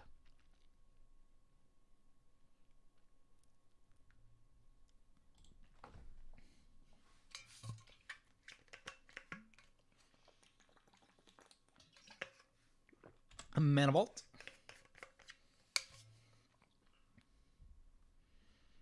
This is game 3 with Kykar, Birds of Freedom, versus Kethis, potentially Kamigawa Spirit Tribal, but not entirely sure. And Gadrock, Mono Red Control, I think. And then Arami of the Dead Tide. I haven't actually seen a lot of Arami yet, but I assume it's good. Has a lot of words on it. Lets you replay your things. There's a swords. Still kind of looking for lands. Would like a 4th land. Hasn't shown up yet.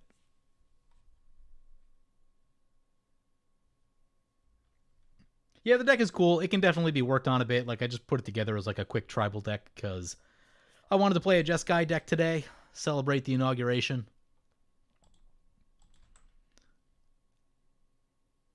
What time is it? It's 4:30 now, so maybe not on that video later tonight. That'll probably be a tomorrow morning thing at this point because this game will probably go an hour or so. Let's just say tomorrow morning for the deck tech video.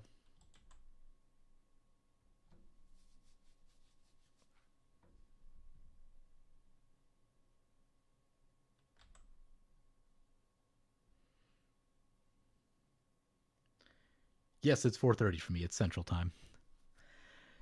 I am in Texas. It's kind of cloudy today.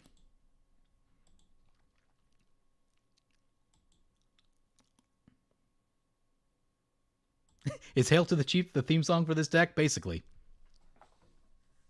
Also the theme song from, like, the Colbert Report. Just imagine a big bird with streaks of red, white, and blue flying across the screen. 6:30? Isn't that in the ocean? Where is that? Oh, East Coast Canada. Wait, is that... Are you the one past Eastern Standard Time? I don't even know what that time zone's called. Gadrock into play. Similar opening to last game. Swords, Sword of Vengeance, or Soul Ring, Sword of Vengeance, Gadrock.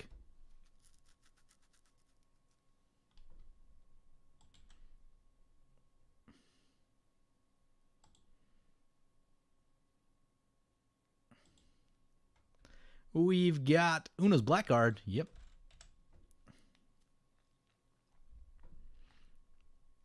What did we draw? Not the land. Oh, come on. We really need that 4th land. Pass like that. Oh, do we have to burn the swords on the Gadrock already? I'd prefer not to do that. If it doesn't come our way, maybe we won't, but...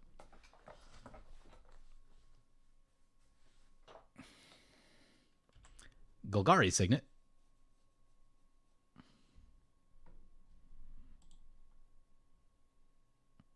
Kethis. Commander Isha is one of your favorite birds. You have a foil signed copy. That's pretty sweet. That is pretty sweet. I like these old foils. They look fantastic. Also, I don't think they curl, which is also cool. Man, I really wish they would figure out the cardstock issues. Like, of all the problems to have, like, why is that one of them? That seems like such an easy thing to fix. FR built a budget version of Winota. Is it still too strong for your playgroup? What do you do now? Don't play Winota? Yeah, I don't know. I don't think Winota can really be powered down that much. It's so incredibly... Like, if it does its thing, if you get Winota triggers, you're probably just going to win the game, is how that deck is. Which is cool, but yeah, it's not great for, like, a casual play experience. You can look for ways to try and, like, power it down. Like, yeah, I don't know. Just, like, pull out some of the stuff, pull out mana ramp, make it slower. But it's still just going to be like, oh, well, if I get triggers, my entire deck is in play. It's just that kind of card. Did I see the grade 10 Black Lotus going for just under $1 million? Yeah, but it looks like the... I did see that. It looks like the... what do you call them? Bids for it. It looks like some of them are getting declined or something because I see it at $1 million and then I see it drop back down the next day or something. See if we can find the link for that. If it sells, it will be the most expensive Magic card ever sold. As far as I understand. It's Chaotix turn 4. Make sure we don't pass our turn. Black Lotus, PSA 10. Oops, typed that in wrong. Typed it in wrong again. Wow. We're going to get it together. We're going to type it in right eventually one of these times.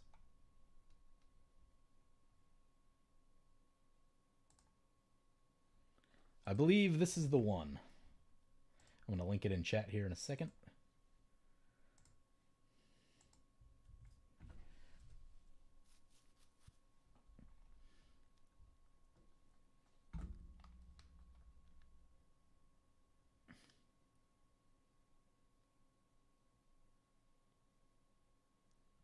Just said I literally had a small box of foils from Urza's Legacy 20 years ago.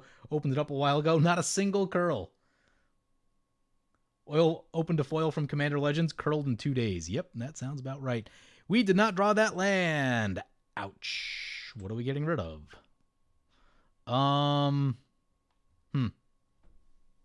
Commander Isha is the easiest thing to get back, but it's also like reasonably castable. But I guess it's going to be that. And we'll just wait for the board wipes to start flying. If we see as many board wipes as we saw last game, missing a land right here isn't the end of the world, but I really don't want to miss the next one. Oh, Jason, you asked a question a minute ago. Let me go find it.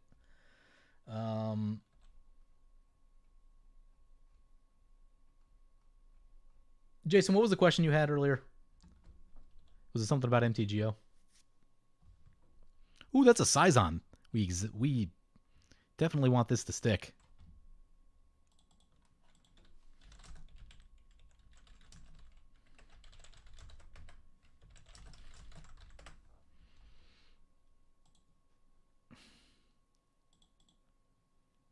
Nate says it is Kamigawa Spirits. It's a fun deck.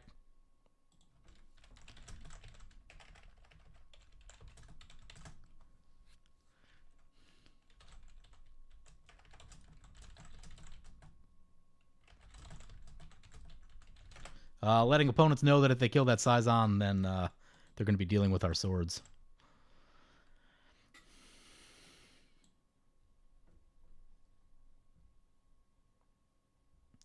You have a foiled Sanctimony from Urza's Destiny, and it's flat as a pancake. Looks gorgeous. Oh, that sounds nice. Sounds wonderful. Oh, yeah, about Commander Legends. You want to get back into MTGO. Commander Legends prices. I would imagine their Commander Legends prices are probably settled. Actually, probably starting to go up a little bit. So I think, yeah, I don't think it's going to... You're not going to have a better time to buy in. So, yeah, if you're looking to do that, I would definitely start buying now. MTGO. It's not perfect, but if you want to play Commander in the society we live in now where you don't get to see people face to face, then it gives you a way to play some Commander.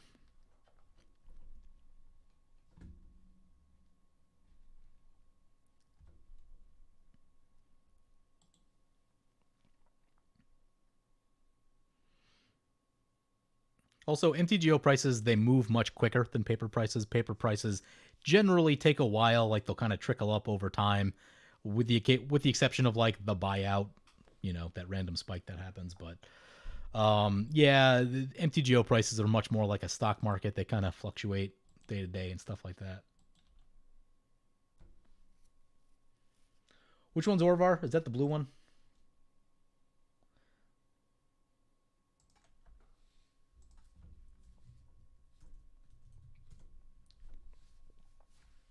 Orvar is indeed the blue one that I've seen all the people that messaged Andrew, MTG Mudsta, that his Misform Ultimus deck is now obsolete. Opponent's going to use the Gaia Reach Sanitarium. Love it. Love it. Here's a generous gift. What are we getting rid of? Card draw, removal, finisher, ramp, other finisher, Molten Echoes, I think, is probably the least useful thing.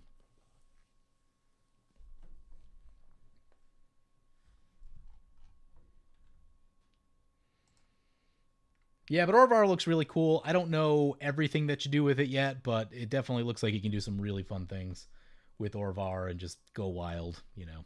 If you want to do fun, silly things, it's probably the card for you.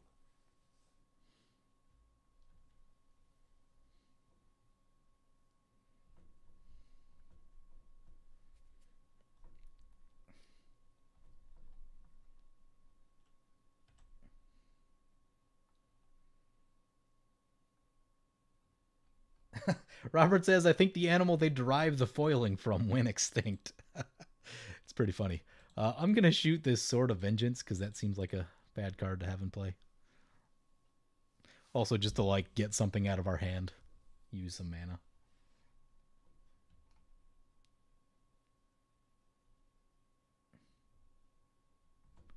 Was that from the last game? Were they still playing? Oh my god. Who won?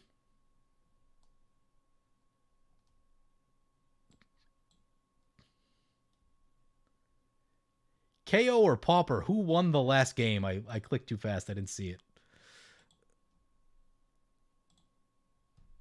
KO's also in this game, so he's double booking it.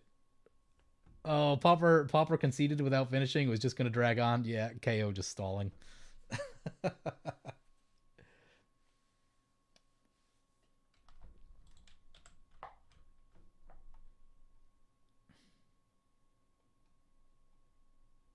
Kamek says, am I going to do webcam games again? Yes. The plan was to rotate them week by week, but I took a few weeks off from webcam just because of like the holidays and stuff and, you know, people, whatever stuff going on. So we'll probably start those up again really soon. It's harder to orchestrate those because I got to have a bunch of people ready to go. So, yeah, they'll be back though. Oh, what commander I'm playing? I'm playing Kykar today. Sorry, my commander window closed. Brings it back to our turn. There's the Sison trigger. Come on, lands. There's the land. Play this island. Play this Thran Dynamo. Hopefully it's not straight into a Vandal Blast. Anything for 3 colorless? Negative. Pass the turn.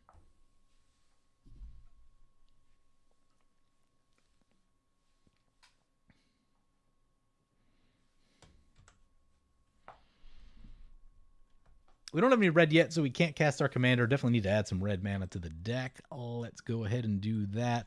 Let's get the, what's it called? Volcanic Island.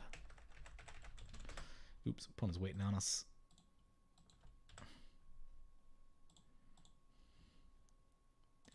Bring in Volcanic Island. Bring in, what's the other one? Steam Vents. Figure out what we're cutting. I guess a Plains, a Prov, and... Nope, that's good. Prov is cool, but it takes a lot of mana to use that ability. Demon Lord Belzenlock, that's fun.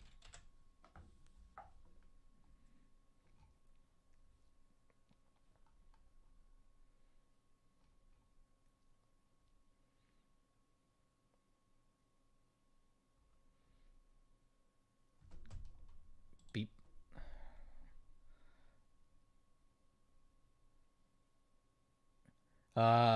So Pauper, who was in the last game Dragon On with KO, said that he had a Revelark Karmic Guide, fueling the attack with Westvale Abbey flips, but basically he was digging for Sword's Path.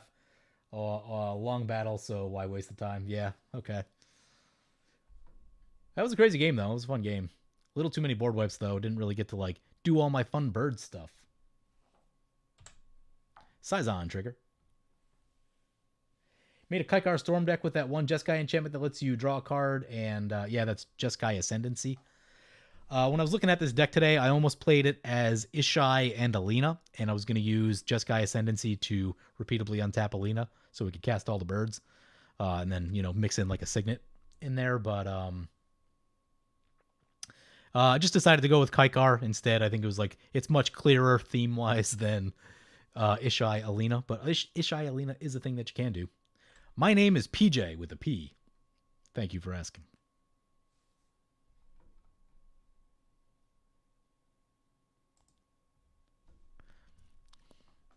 That's a Feast and Famine. Ugh. No big deal. Kind of wish I held that generous gift, but just wanted to spend some mana.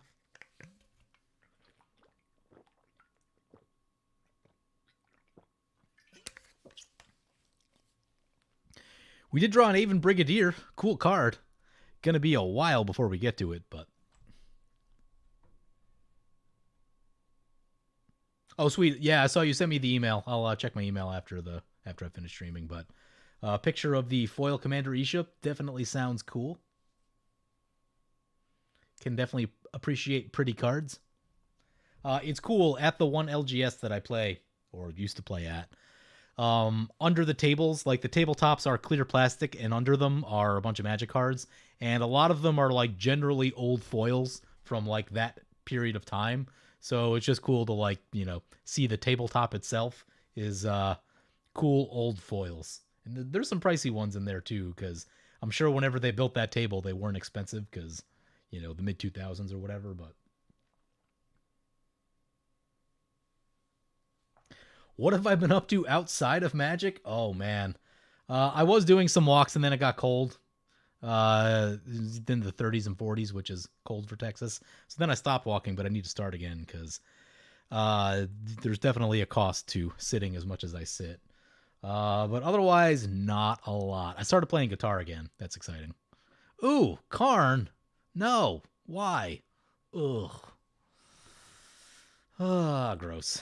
So gross. Looks like we won't be using our Thran Dynamo.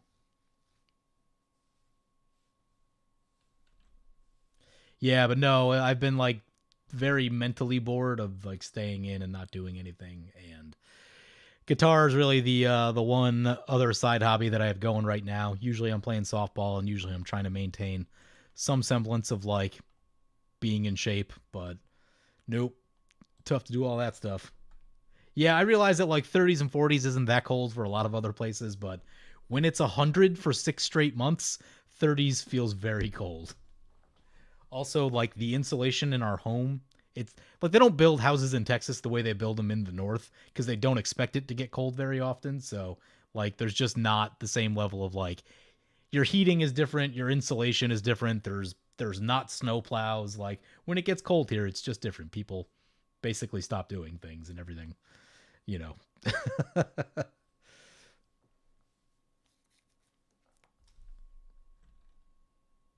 Thought I was from Canada. I am not from Canada. I visited Canada one time a couple years ago. Got to meet MTG Mudsta. That was cool. He's super nice.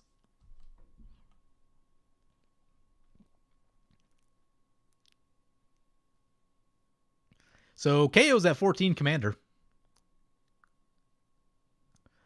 He'll probably want to do something about this Gadrock. Unfortunately, we don't have any of our board wipes, and also we're going to be mana stuck. Yeah, keep active. Lots of good home workout tutorials on YouTube. Yeah, it's not that I don't know how to work out. Like, I've got all the stuff. I was really into lifting and working out in my 20s, and then it's a motivation thing. It's like a motivation and a time thing. Making videos takes much longer than you'd ever expect. It's basically a full 8-hour day if I do all the things I want to get done. Have I ever streamed an Enchantress build? I played Gen last week or something, but I definitely want to revisit it. I got maybe 60% of the things that I want to get that I wanted to do with Gen. Exile target creature and target land. Okay. Mishra's Workshop going down. Love it. Love it. Group of Desolation. Interesting card.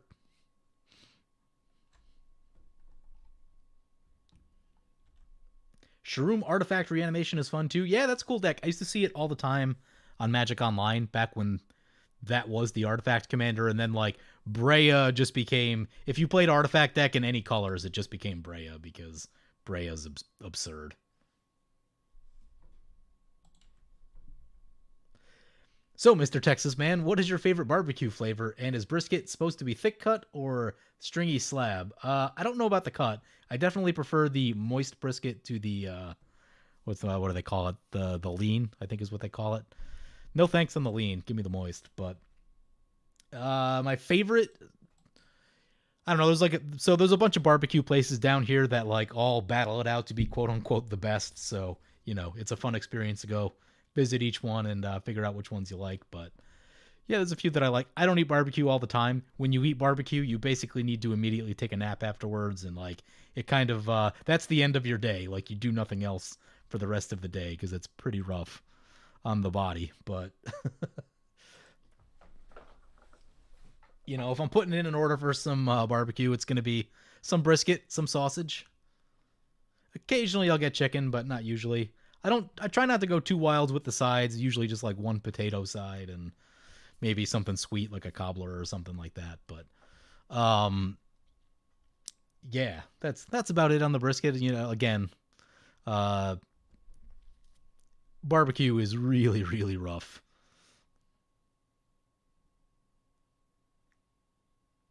Anyway, that brings us back to our turn. We draw some things. We get some cards with size on. We finally get our third color of mana. So let's get the mountain into play before something bad happens. Are we getting Kykar this turn? That gives flying.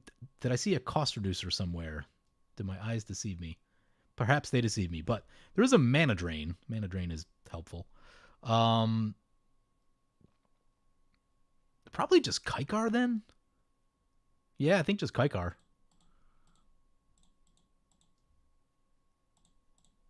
And we can leave up a swords if we need it. Sounds good to me.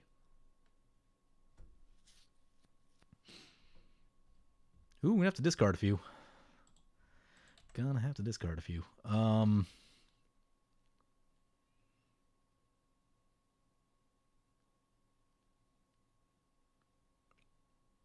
Once again, the question of what are we getting rid of?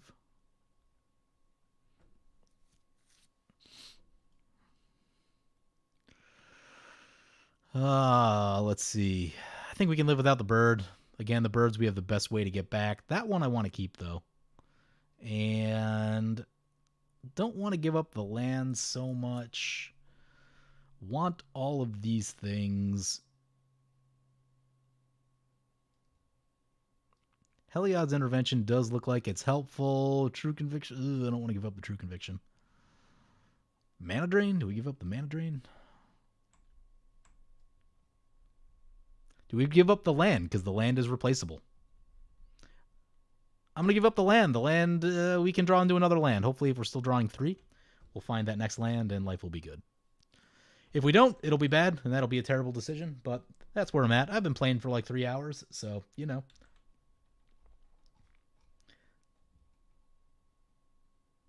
Jason, you got to roll out. Thank you for stopping by. Am I streaming again tonight? Absolutely not. I am very tired. I am losing my voice. When I finish up this game, that will definitely be the end, because I don't think I can talk anymore. What up, Alert? Now you're going to have to go get some barbecue? Yeah, do it up. Don't let me stop you. Demon Lord Belzenlock going into the Karn. Love it. Love it. Infected the chat with cravings for barbecue. Yep. I've definitely done that. It is getting to be around dinner time, so I'll probably figure out some dinner after I finish the stream. Oh, you're in Kansas City? Yeah. See, I want to go to Kansas City and try some Kansas City barbecue because, like, now I'm used to Texas barbecue, and I'd like to do a little comparison, do a little A/B taste test.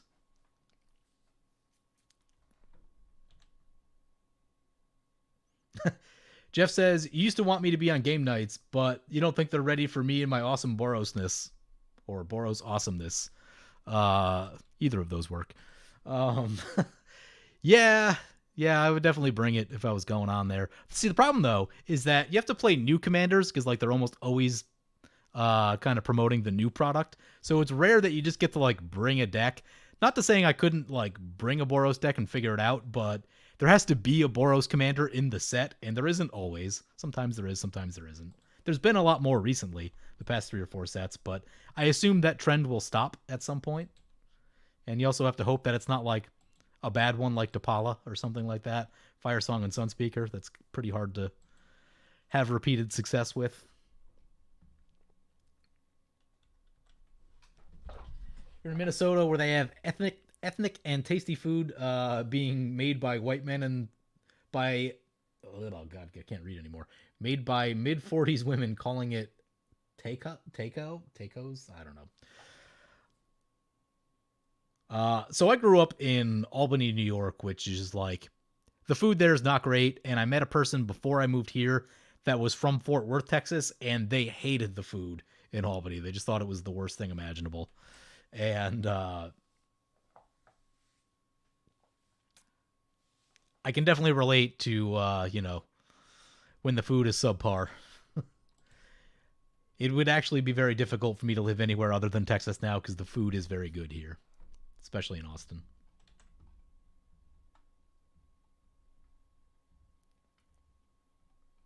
So one of the things with game nights now that I've noticed too, they've really tried to cut back on the removal because at some point they figured out that like removal means the game goes longer. And when the game goes longer, that's like a significant production cost for them actually making the video. So like they go kind of removal light now and you don't see as many board wipes anymore. And I think they'll still use a lot of spot removal, but they definitely don't try to wipe the board because I don't think they don't want a 15 turn grinder where like the game we just played, that's exactly what they don't want because it is very expensive for them to like edit that game. And like, each 10 minutes that the game goes adds like what's the word I want? Like an exponential amount of work that has to be done. And the files get bigger and you need more people and it takes longer and just everything gets worse if the game goes long for them.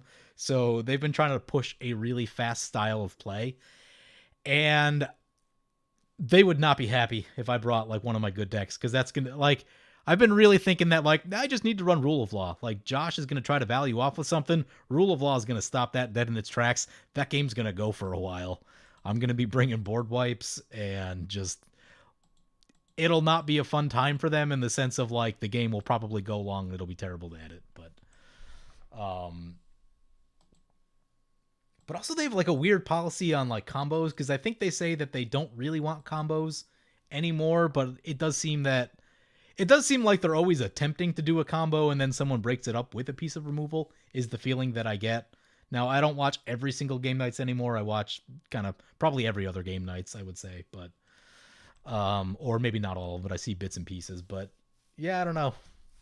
It would definitely be interesting. It would totally be cool to go on. Like it would be so much fun, but they would not be happy if I brought Boros removal to the party.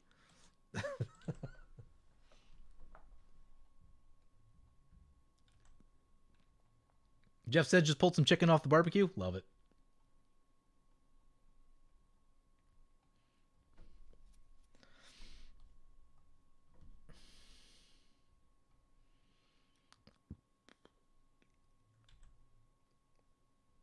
Yeah, they're still down on combat, which I don't know, like a lot of games end with combat still.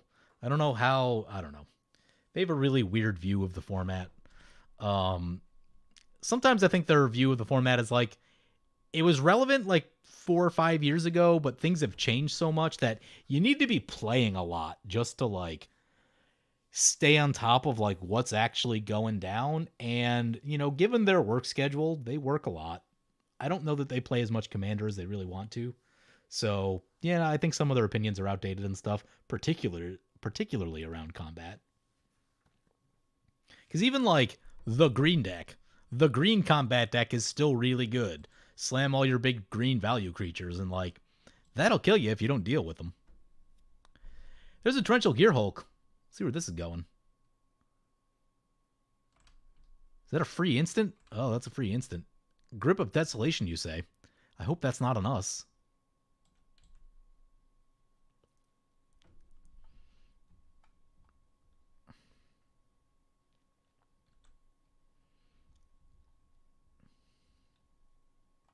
Make myself some chili on the cold days? Yeah.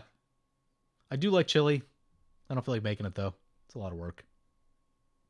I know it's not that much work, but I'm just kind of lazy. Don't come to Minnesota for barbecue? I'll keep that in mind. Oh, God, what's happening over here? Oh, man. Eric getting that Gadrock exiled again. Plus another land. Hainware Battlement's down. Eeh, that is rough. That is a rough.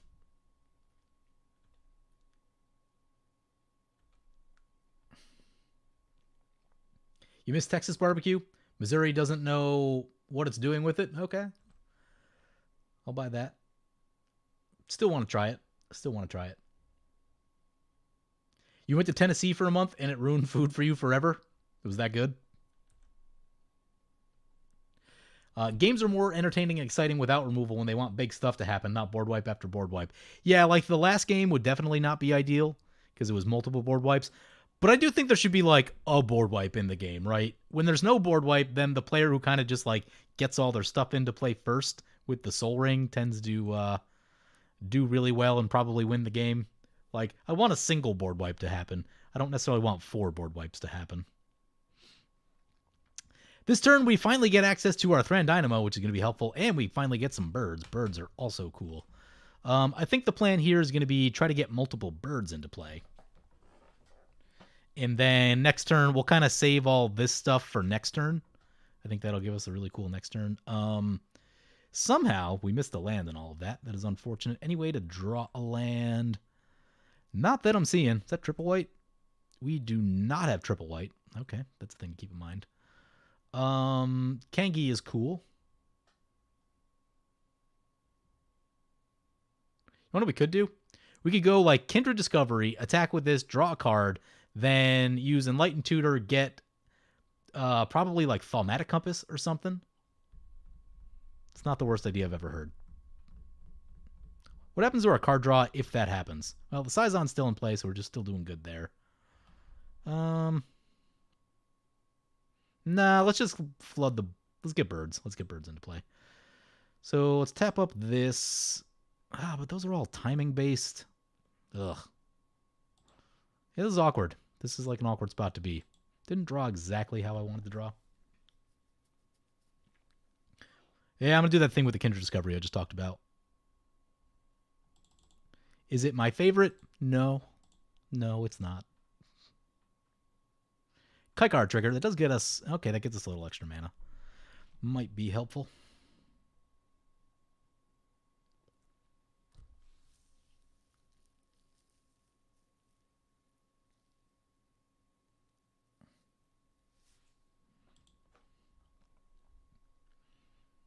Choosing bird.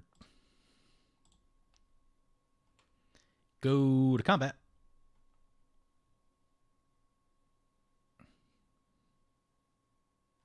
Nate's got a lot of stuff, so I'm not ready to poke him yet. We'll just poke Eric. That seems like a safe bet.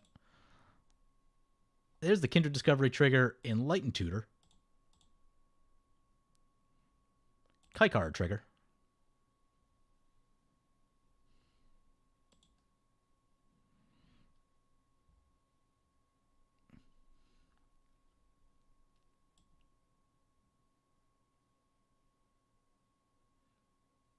Yeah, I think I'm just going to get... how many lands are we on? It's 1, 2, 3, 4, 5 lands. Yeah, I like the Thaumatic Compass here. Make sure we get other colors of land. Could go Sword of the Animist or like Dowson Dagger or something, but gotta wait another turn for all that to happen.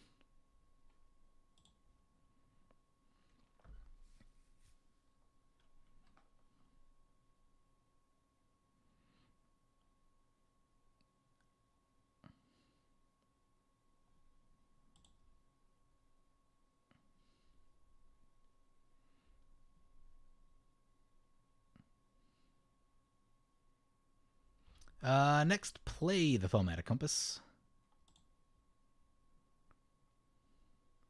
Kykar gonna create another thingy.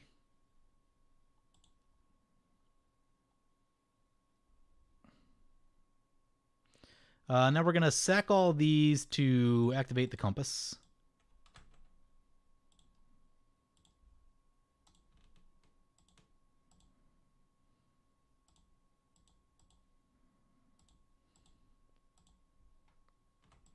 Activate the compass. I'm going to get the planes just so we can hold up the swords because there's a lot of big creatures over here. I don't want to be taking all that damage, so...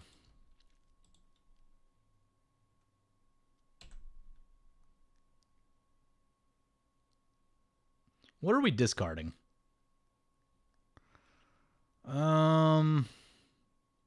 Empyrean Eagle, I guess. Easiest to get back. Yep. I think Empyrean Eagle.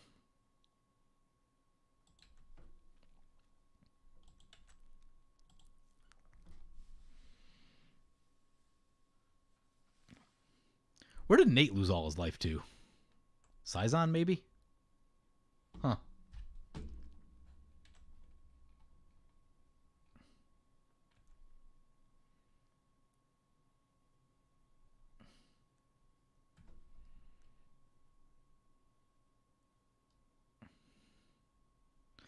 Sun Titan. Gonna bring back a land. Okay.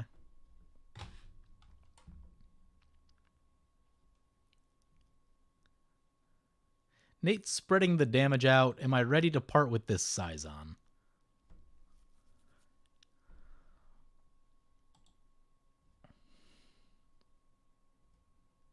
No, but I'll shoot the Kethis.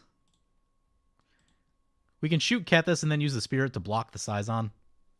Seems reasonable.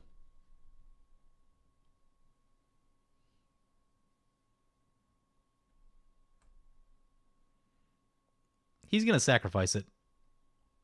No life gain for him. Would have gained more off the swords.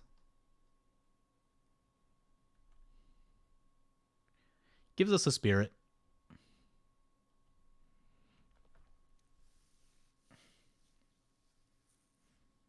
Do we take the 6, or maybe we take the 6 and just hold up the mana, because I have a lot of things I want to cast on this next turn, so we'll take the 6.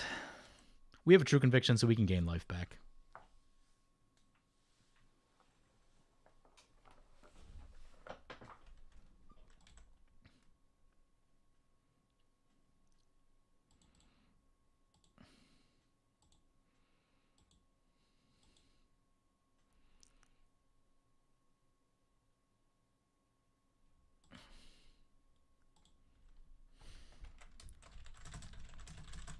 Tell Nato would have been dead in the water without the Sison. He said it's hoping it's fun for y'all. Oh, that's a greater good. Gross. That's going to need to die. Draw a deck. Ugh. No love for greater good. Sacrifices the Sison. Down it goes.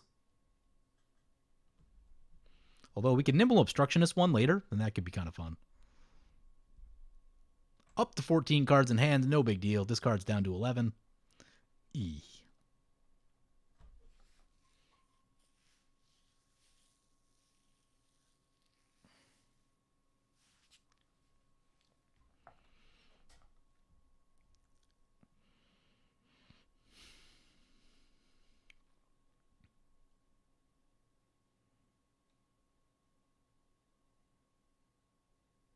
Toxic Deluge, X4 was kind of expecting a board wipe at some point here. That'll keep his 6/6s alive. That's a thing.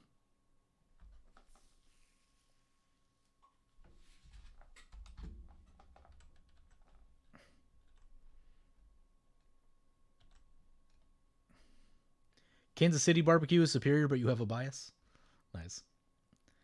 I'd like to try it.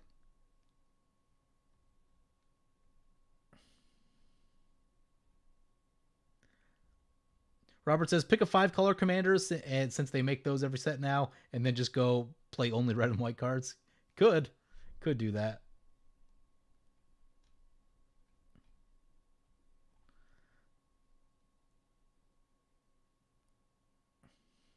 Lighter wipes also works in their favor of leading to wild board states. Yeah, wild board states equals good show. Yeah, that's true too. You get to do crazy things like, it's not particularly exciting to watch 4 board wipes go off, right? You're like, well, who has the most lands in play? Because whoever has the most lands is probably winning, but...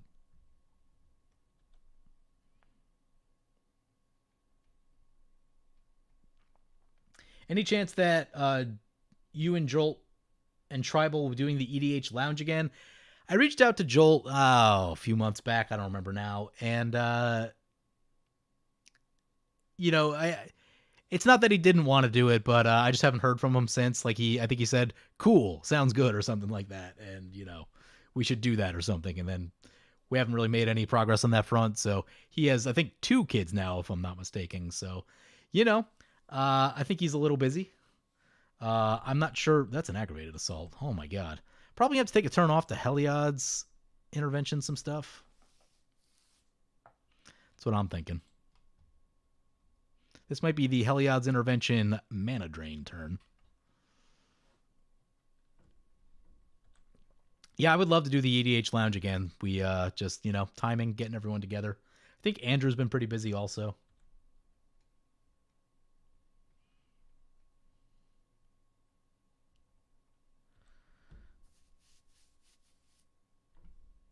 Yeah, Josh also is a control player at heart. You can always tell, like, he wants to leave mana up to be able to react to stuff. Where I'm very much I want to tap things out and like let's go wild. That would actually not work out great for me a lot of the time. Like, I watched the game nights with Rachel, and like one of the things that like really helped her is that she did not draw the best cards in her deck early. In her deck there was an Aurelia, there was a Mirage. I'd have to look. I think there was a Gisela in there. Like, really good Boros cards. There was a Sunforger. She didn't find any of that stuff early, which allowed her to stay under the radar. And I think that's really what allowed her to win, because a lot of the removal got used stopping other people from doing wild stuff. Oh, that they have aggravated assault and feast and famine on the board. We're gonna have to blow those up. Definitely have to blow those up. Omen of the Dead. Getting something back. Return a creature from your graveyard to their hand. That's a cool card. Getting back Trove Tracker. Love it.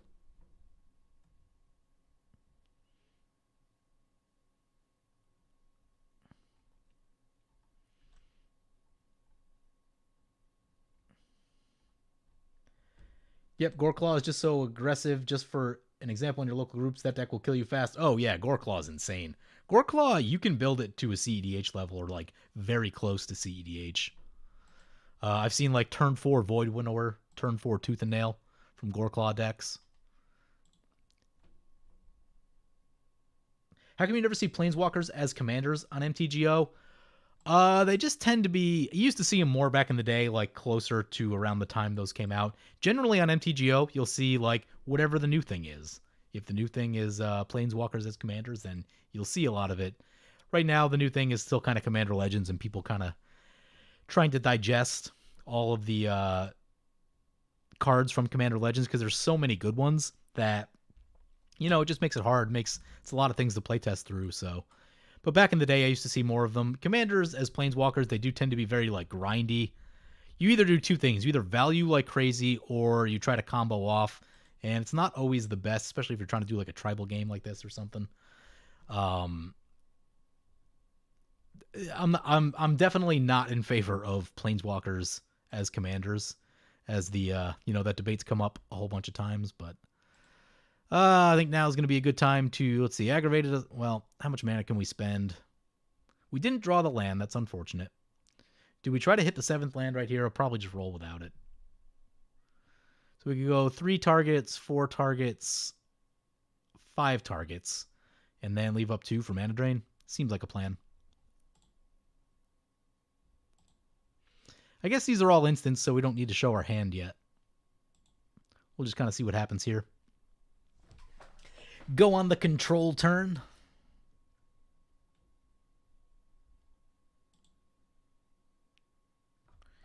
Because if Nate sends 12 into someone else, that's a pretty big deal.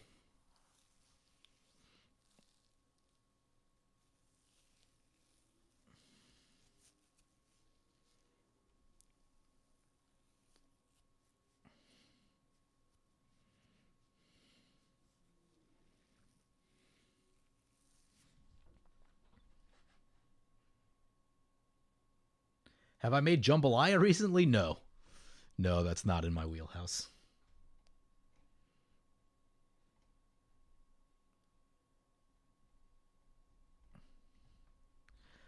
Sun Titan getting stuff back. What's it getting? More land. Getting... Oh, they're Kethis back. Yeah, that's a real card.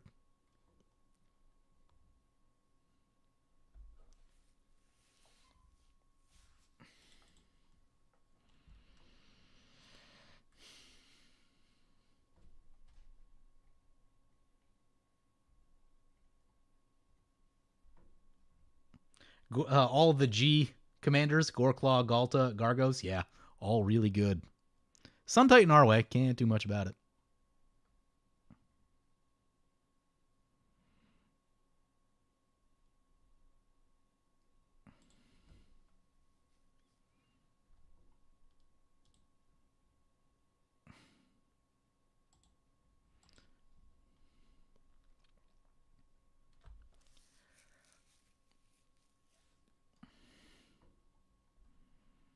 All right, I think now is a good time to start blowing stuff up. Greater Good, Aggravated Assault, Feast and Famine. That's 3 targets. We'll go for the Gear Hulk just to spread it around a little bit. Although, you know what? I don't think the Gear Hulk... Maybe the Gear Hulk doesn't have a reason to attack us. Blackblade and a Signet.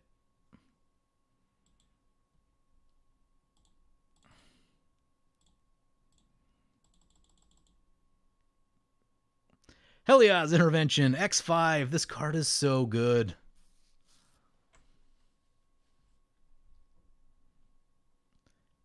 He's going to Greater Good in response. Did we just save ourselves 6 damage? Which one did he send in our direction?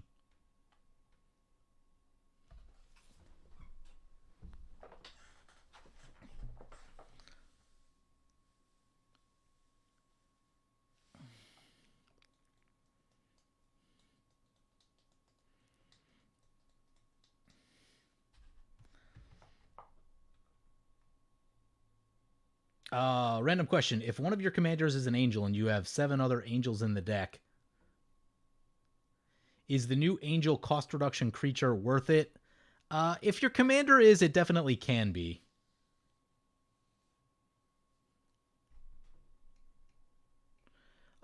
It's not awful, right? It'd be better if you had more angels in the deck, but angels are also just expensive. So if it's in play, yeah, I would say it is generally helpful. Is it going to be perfect all of the time? No. But I think it's better than not having it, I think. So, think about the other things you could run in that slot. You could run like Hedron Archive, Thran Dynamo. Cost reduction of 2 is pretty good.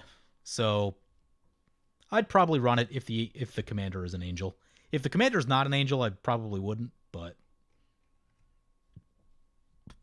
no, the Sun Titan's still coming our way. Unfortunately, the other one was going the other way, so that is what it is. Down to 21. Come on, big spell. Nate never plays big spells, though. He only plays little spells, so if we can mana drain the big one, it's going to be awesome.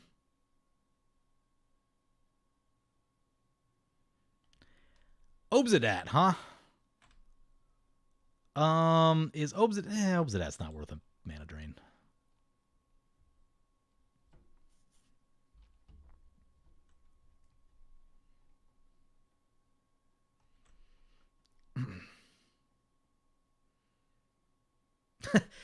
Adam says he'll fight whoever says anyone.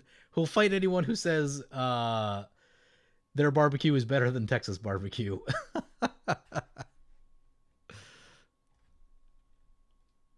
Obsidat goes into exile.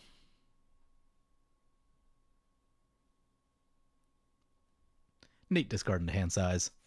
He's probably got something. He had 9 cards in hand. He didn't play anything. Suspect. Really suspect. Adam says he's been training for this by watching Cobra Kai. Cool show. I've been enjoying that show. I'm somewhere in the 2nd season right now.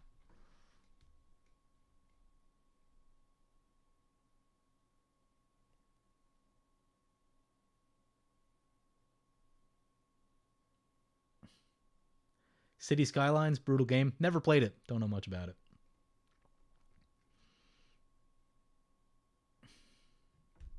Champ says, you want to play finishers when it's your time to finish the game, not before. Worked perfectly for Rachel. Yeah, that's exactly what she did. Like, she held back all the big stuff early and, or more so like she didn't find it, I think was part of it too. But, like, if she tried to cast an early Aurelia in that game, I think it works against her hard because I think it just gets shot and then she's in a bad spot. So, yeah, like, the fact that she just played it really cool, what was it, the Angelic Field Marshal, and just like, okay, it's got some vigilance, 4 mana creature, not too scary, but chipping away the damage and doing the stuff, and then all the big combo-y value players just ate the removal. And then she did her thing, and it was glorious. All right, I'm going to ask you guys, would you guys be interested in me doing a reaction video to the few times that they've played Boros on the command zone? Because I've been thinking about doing that for a little while, and haven't done it yet, but it's in the back of my mind. Let me know.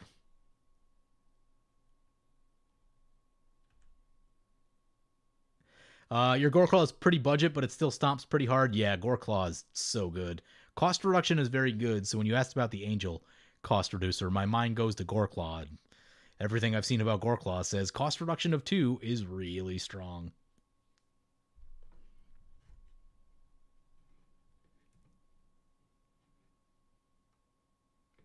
Jeff says, okay, guys, top colors and cards. I agree with PJ's. White's number 1 is Elishnorn. Yeah, Elishnorn is insane. And then he follows it up by saying that you think Grave Titan is number 1 in black. Grave Titan is very good. I don't know that it's the number 1. If you talk about like just a wide variety of decks, it's probably number 1 because you can just put it in so many decks and it's just good. Oh, we should have mana drained that, by the way. Whoops. Although I'm worried about whatever Nate's going to do. I feel like the thing that Nate's going to do is just going to like mess us up super hard. So as scary as that Cage Sun is. Oh, he's playing Cage Sun in 2 colors? Not a lot. Yeah, it'll probably be fine. Solemn Simulacrum. Yeah, Grave Titan's good for just like a lot of decks because it's just very valuable. Makes a lot of bodies. Shieldred is better for specific decks, like if you want to reanimate stuff and get a little more crowd control. But yeah, I don't know. You're probably right, actually. Because just like the amount of decks you can put Grave Titan in is just really, really good. Someone says Grizzlebrand.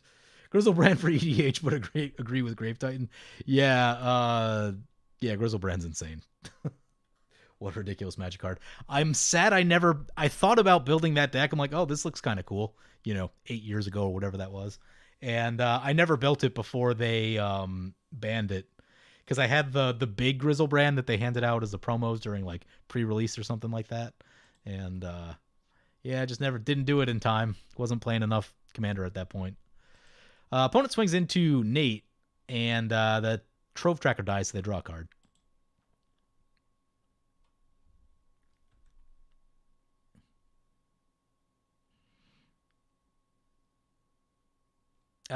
Play the Plains. We do the Aven Brigadier, or we wait on that one. We don't have like a lot of other angels, so I think it's probably Brigadier time.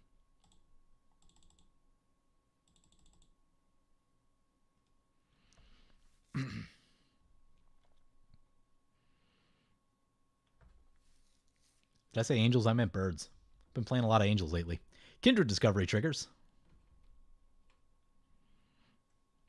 Ameria the Sky Ruin.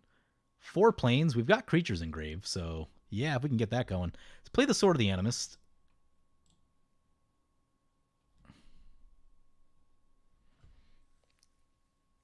And we'll pass like that. Playing it nice and cool. Got a mana drain. Thaumatic Compass is going to flip over, so hopefully slow down the life loss.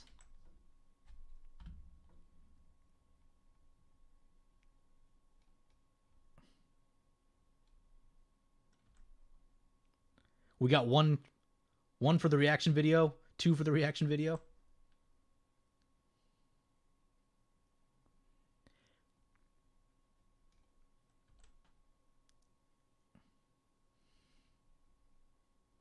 Gary is a very good black card that just ends games.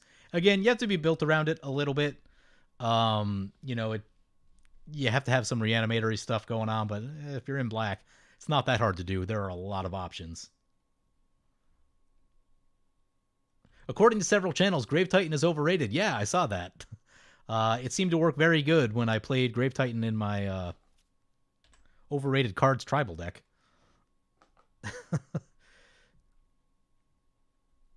Man, the cards that I see people calling overrated are just like head scratching. Like, what? No, it's Grave Titan, right? Sure, it's 6 mana, but like if it stays in play for like 2 turns, you have more zombies than you know what to do with. Like, you have to remove that Grave Titan. It can't stay in play. So, yeah, I don't know. Opponent going on the attack. Gonna Obsidat Ghost Council coming our way. Probably just hit it with the thingy right here.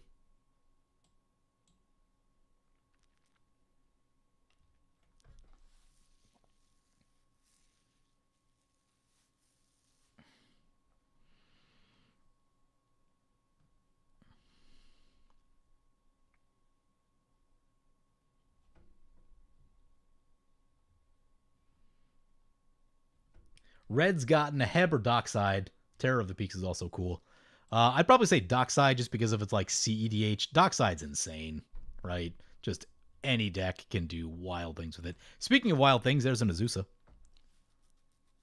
It's pretty wild. Should probably get rid of that Sun Titan at some point because he did like loot a bunch of cards into his graveyard. I don't feel great about this 5 damage, so yeah, I think we're gonna hit it with this thing.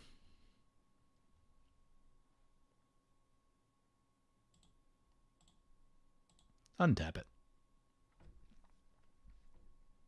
Second bet has to be white, Sun Titan. Yeah. Yeah, second best in white is definitely Sun Titan. Like, Sun Titan also just does everything. The one thing with Sun Titan is great for you. It's like very proactive and getting you stuff and generating value. Elish Norn just shuts off your opponents. So like Elish Norn feels worse to your opponents, where Sun Titan will definitely win you games and do awesome stuff, like it mostly has been for Nate over there. But Elish Norn just like stops your opponents. So yeah, you could definitely flip-flop Elish Norn and Sun Titan in those 2 slots, but it just depends on whether you want the more proactive plan or the I want 2 toughness commanders to not exist. Ghost Council coming back to play. Doing the thing. Is this the other one? You got both Ghost Councils? Well, that's got to be a win right there. Do we just scoop it up because they have both Ghost Councils? Flavor win. Or they just want the clicks for the videos that they're going to discuss. Yeah, it's sad to say that stuff brings in the clicks. And I hate it so much. Like, the Professor did one the other day, and, like, you know, the Professor does it in a classier way, I think, but that's kind of his brand. But, yeah, I hate that, like, these cards are overrated just brings in the clicks to the point where, like, I've had to think about it myself. Like, do I do one of those videos? I don't know. Opponent's going to crack a Mind Stone. Sun Titan says, yeah, I usually just click to see what you disagree with. I do the same thing, and I'm just like, wow, you know, you guys are idiots. Blue, Consecrated Sphinx. Yeah, that's a crazy card.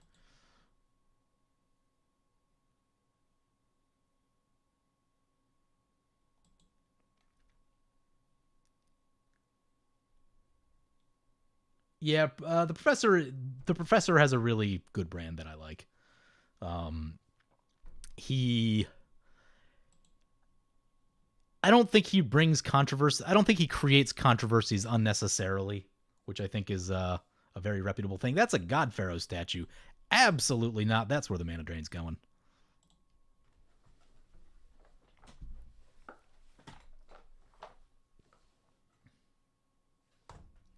Hull Breacher for blue. Yeah, Hull Breacher and Consecrated Sphinx can battle that one out.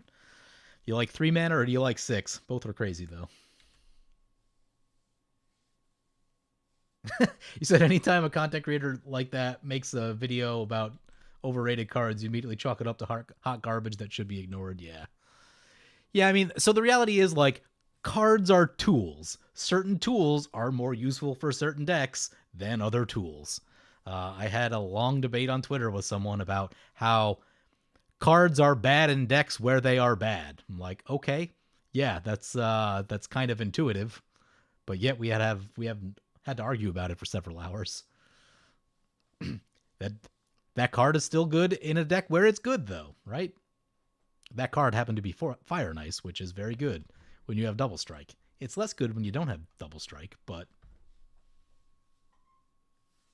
yeah, I've thought about making the parody video of overrated cards, and the problem that I'll worry about is that I have to do it in a way where people know that I'm joking.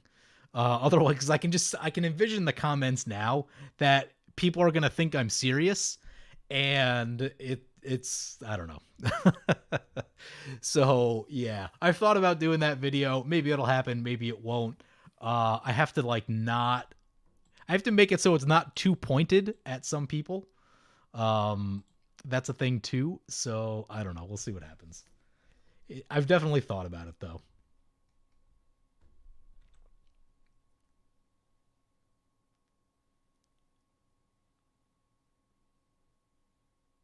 Comexa says, really like the Kaldheim preview video. Thanks, man. Appreciate that. Unfortunately, it didn't do well view-wise, so I'll probably do a few more of those. But if they don't perform well, that kind of just means that like I should just do another gameplay. And you only have so much time in the day to make videos, so you got to be very careful about what kind of things I spend time doing. But I'll probably do at least one for White. And there's some really cool stuff in Kaldheim. I got to make some sort of Kaldheim video, so we'll figure it out. There's some cool stuff going. You got the Replay Nation behind me at least. Yeah, I'm not looking to have some all-out Twitter feud though, right? That's not a thing I'm looking to do. These are 3/3s, so we can just block and kill one. I've realized that like I've definitely stepped on toes at least a few times in the community. Like the Command Zone video from a few years back, definitely a toe stepper. Not the end of the world. Like I thought I did it in a as professional and respectful way as I could muster, but definitely still a toe stepper. Some of the other ones with the overrated cards, again, I'm not looking to have beef where I don't need beef unnecessarily. Probably drive views though. People love a good controversy, good little Twitter battle. The overrated tribal deck and the tribal lord deck are great. Yeah, I've been thinking about bringing tribal commander tribal back after the new set comes out because of that one card that gives everything all creature types. Trove tracker. Yep.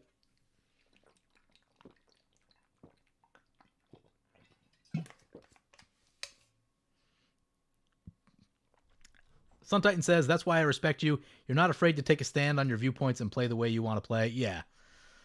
That's... I appreciate that. Thank you. And yeah, just, I play how I want to play, right? A lot of people have gone into the, their average CMC of their deck must be 2.5. And I'm like, watch me slam all these 8-drops. Even this deck is a little clunky mana-wise, which was not great on turn 3, but now that we've survived till turn 10, this is our time to start doing stuff. Also, we're playing Bird Tribal, which is, in and of itself, just kind of awesome. There's our mana drain for 6 colorless mana. That's going to be cool. What does this thing counter? It counters target activated or triggered ability you don't control. Okay. Doesn't counter a spell. Spells would be helpful also, but what can you do?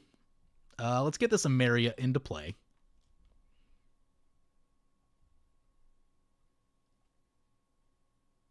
Let's get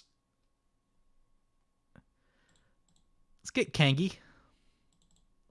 Probably going to draw some cards along the way here too.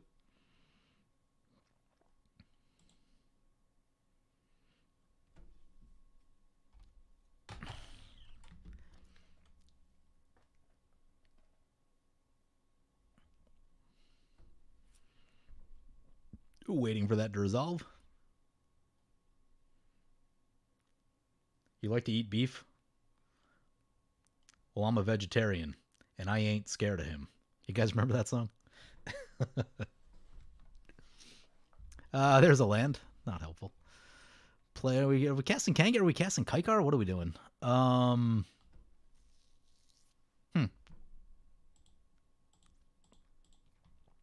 Kykar, I guess.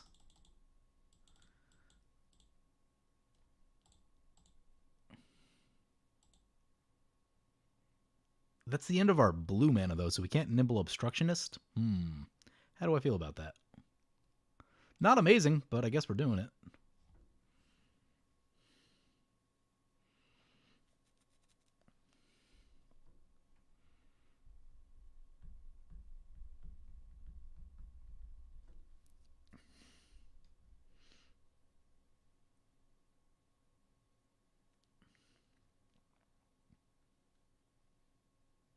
You feel like getting your deck to do what it's designed to do is your objective. If it happens to win, cool. Yeah, that's how a lot of my decks are too. You know, with tribal decks, like, you can't win every time. That's just not a thing that they're going to do. I guess we're pumping in some extra right here. Another land off the top. Gross.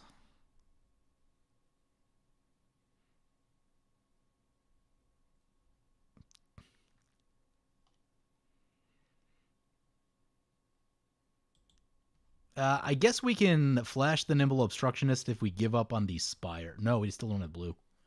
Nope, no blue mana.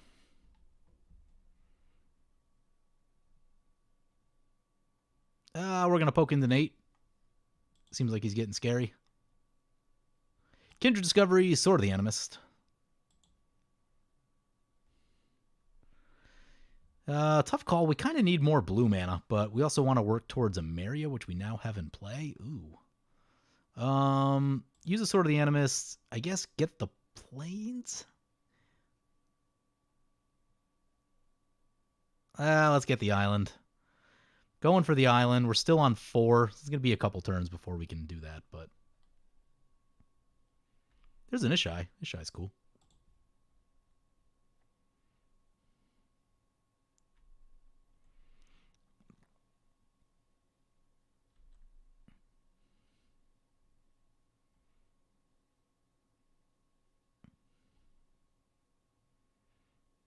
He goes down to 18.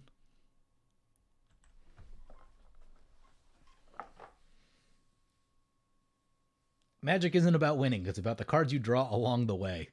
You know, you can definitely draw too many cards, though. I've definitely seen decks where it's like you're just drawing cards, but you're not actually doing anything. Oh, that's a Beast Within. Not actually doing anything. Kangi going down.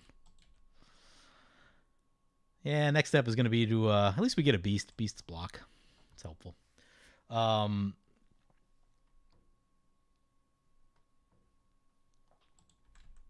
Yeah, what was I going to say? Oh, I don't know what I was going to say anymore.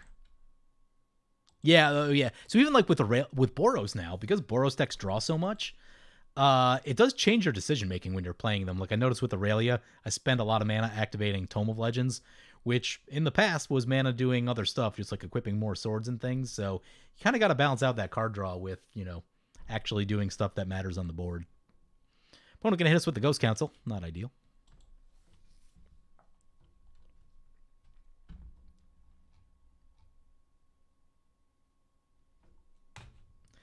With your Villas deck, part of the objective is to see how long it could be at single digits without being taken out. Yeah, that'll happen with Villas. That deck burns life real quick. Definitely won a couple games at 1 life the past month or two. I'll win at 1 life if I have to. I don't want to be at 1 life, but, you know, if you leave me at 1, I'll do everything I can. Right, just draw 32 cards off Necralgia. Yep. You were at 1 life and exploded with 100+ life in a single turn. Lose 20 something, gain 50. Yeah, that's crazy. Sun Titan gaining more value. Probably should have swords that Sun Titan. I figured it would have gone down by now, but the Gadrock deck played a ton of board wipes last game. Hasn't seen them this game.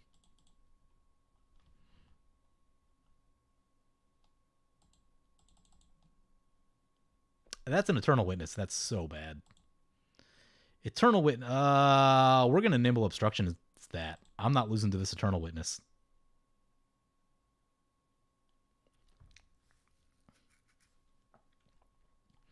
Targeting, probably great or good.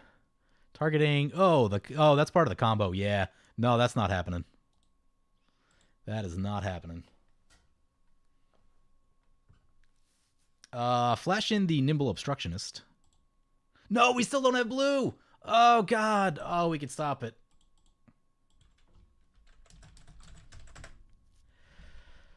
Ah, God.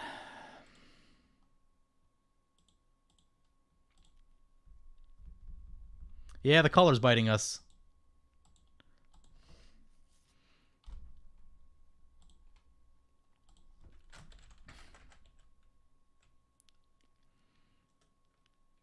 Nate's saying he has it. He doesn't have to have it, but... Oh, the no blue.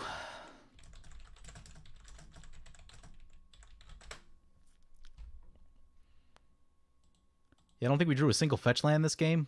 Or maybe one. The no fetch land's kind of an issue.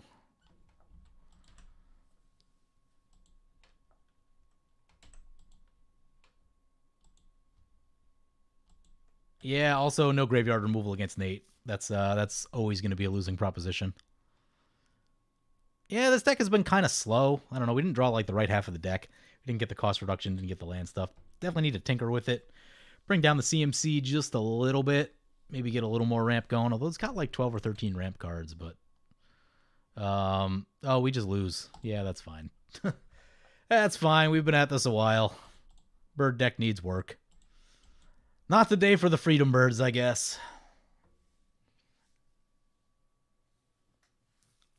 Immortal Sun.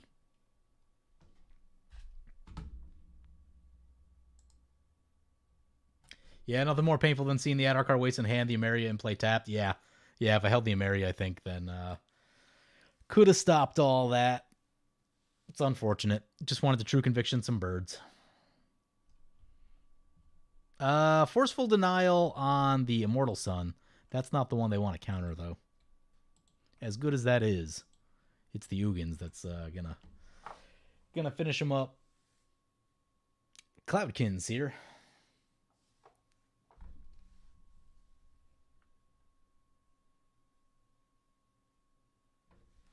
Champ, I think I talked about this in chat the other day where I go through the exact dialogue of the things we're going to lose to, and then I like get excited on my turn and don't leave up the mana the right way and then lose to the exact thing that I talked about. That does happen. That does happen. When I play a lot, like if I'm playing a lot of games and really feeling good and like also not on the third game of the night, you're kind of focused and in the zone. That's the type of discipline that you were like, okay, no, I do need to leave this blue mana up. This is how I'm not going to lose the game. And, you get later in the night, you're just like, I want to play creatures. Who cares? Life's Web coming into play. Yep.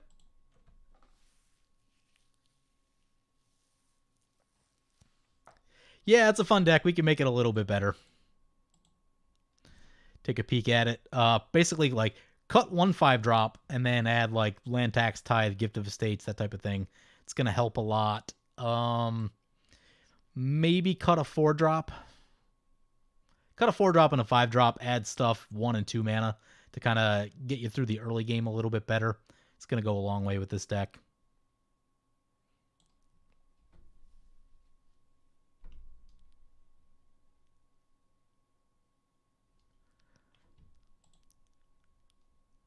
Yeah, Teferi's Protection probably needs to get in there. If you're doing that, you probably want a Chroma's Will also. Both are very good. Definitely needs some work. I'm not going to do it now. Yeah, here comes the Ugin's Conjurant. So basically the way this works is... how does this work? I've seen this before. Oh, with Celestial Kirin, it's going to destroy all the lands, basically. And then with all the stuff he has in play, then he can still basically just win the game from there. So, yep, there goes all the lands.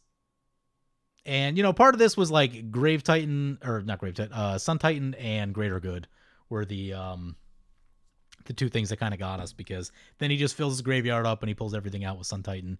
If we shot the Sun Titan earlier, which I probably should have, and then, he's not getting that kind of value and we slow him down.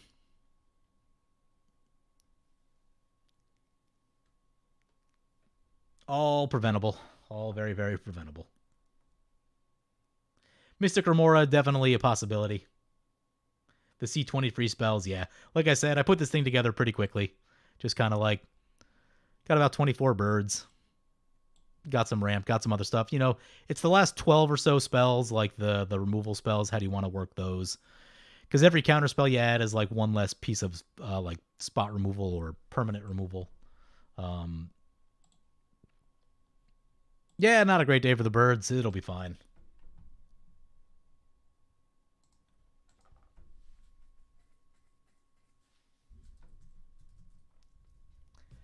Good game, Nate. It's all fine.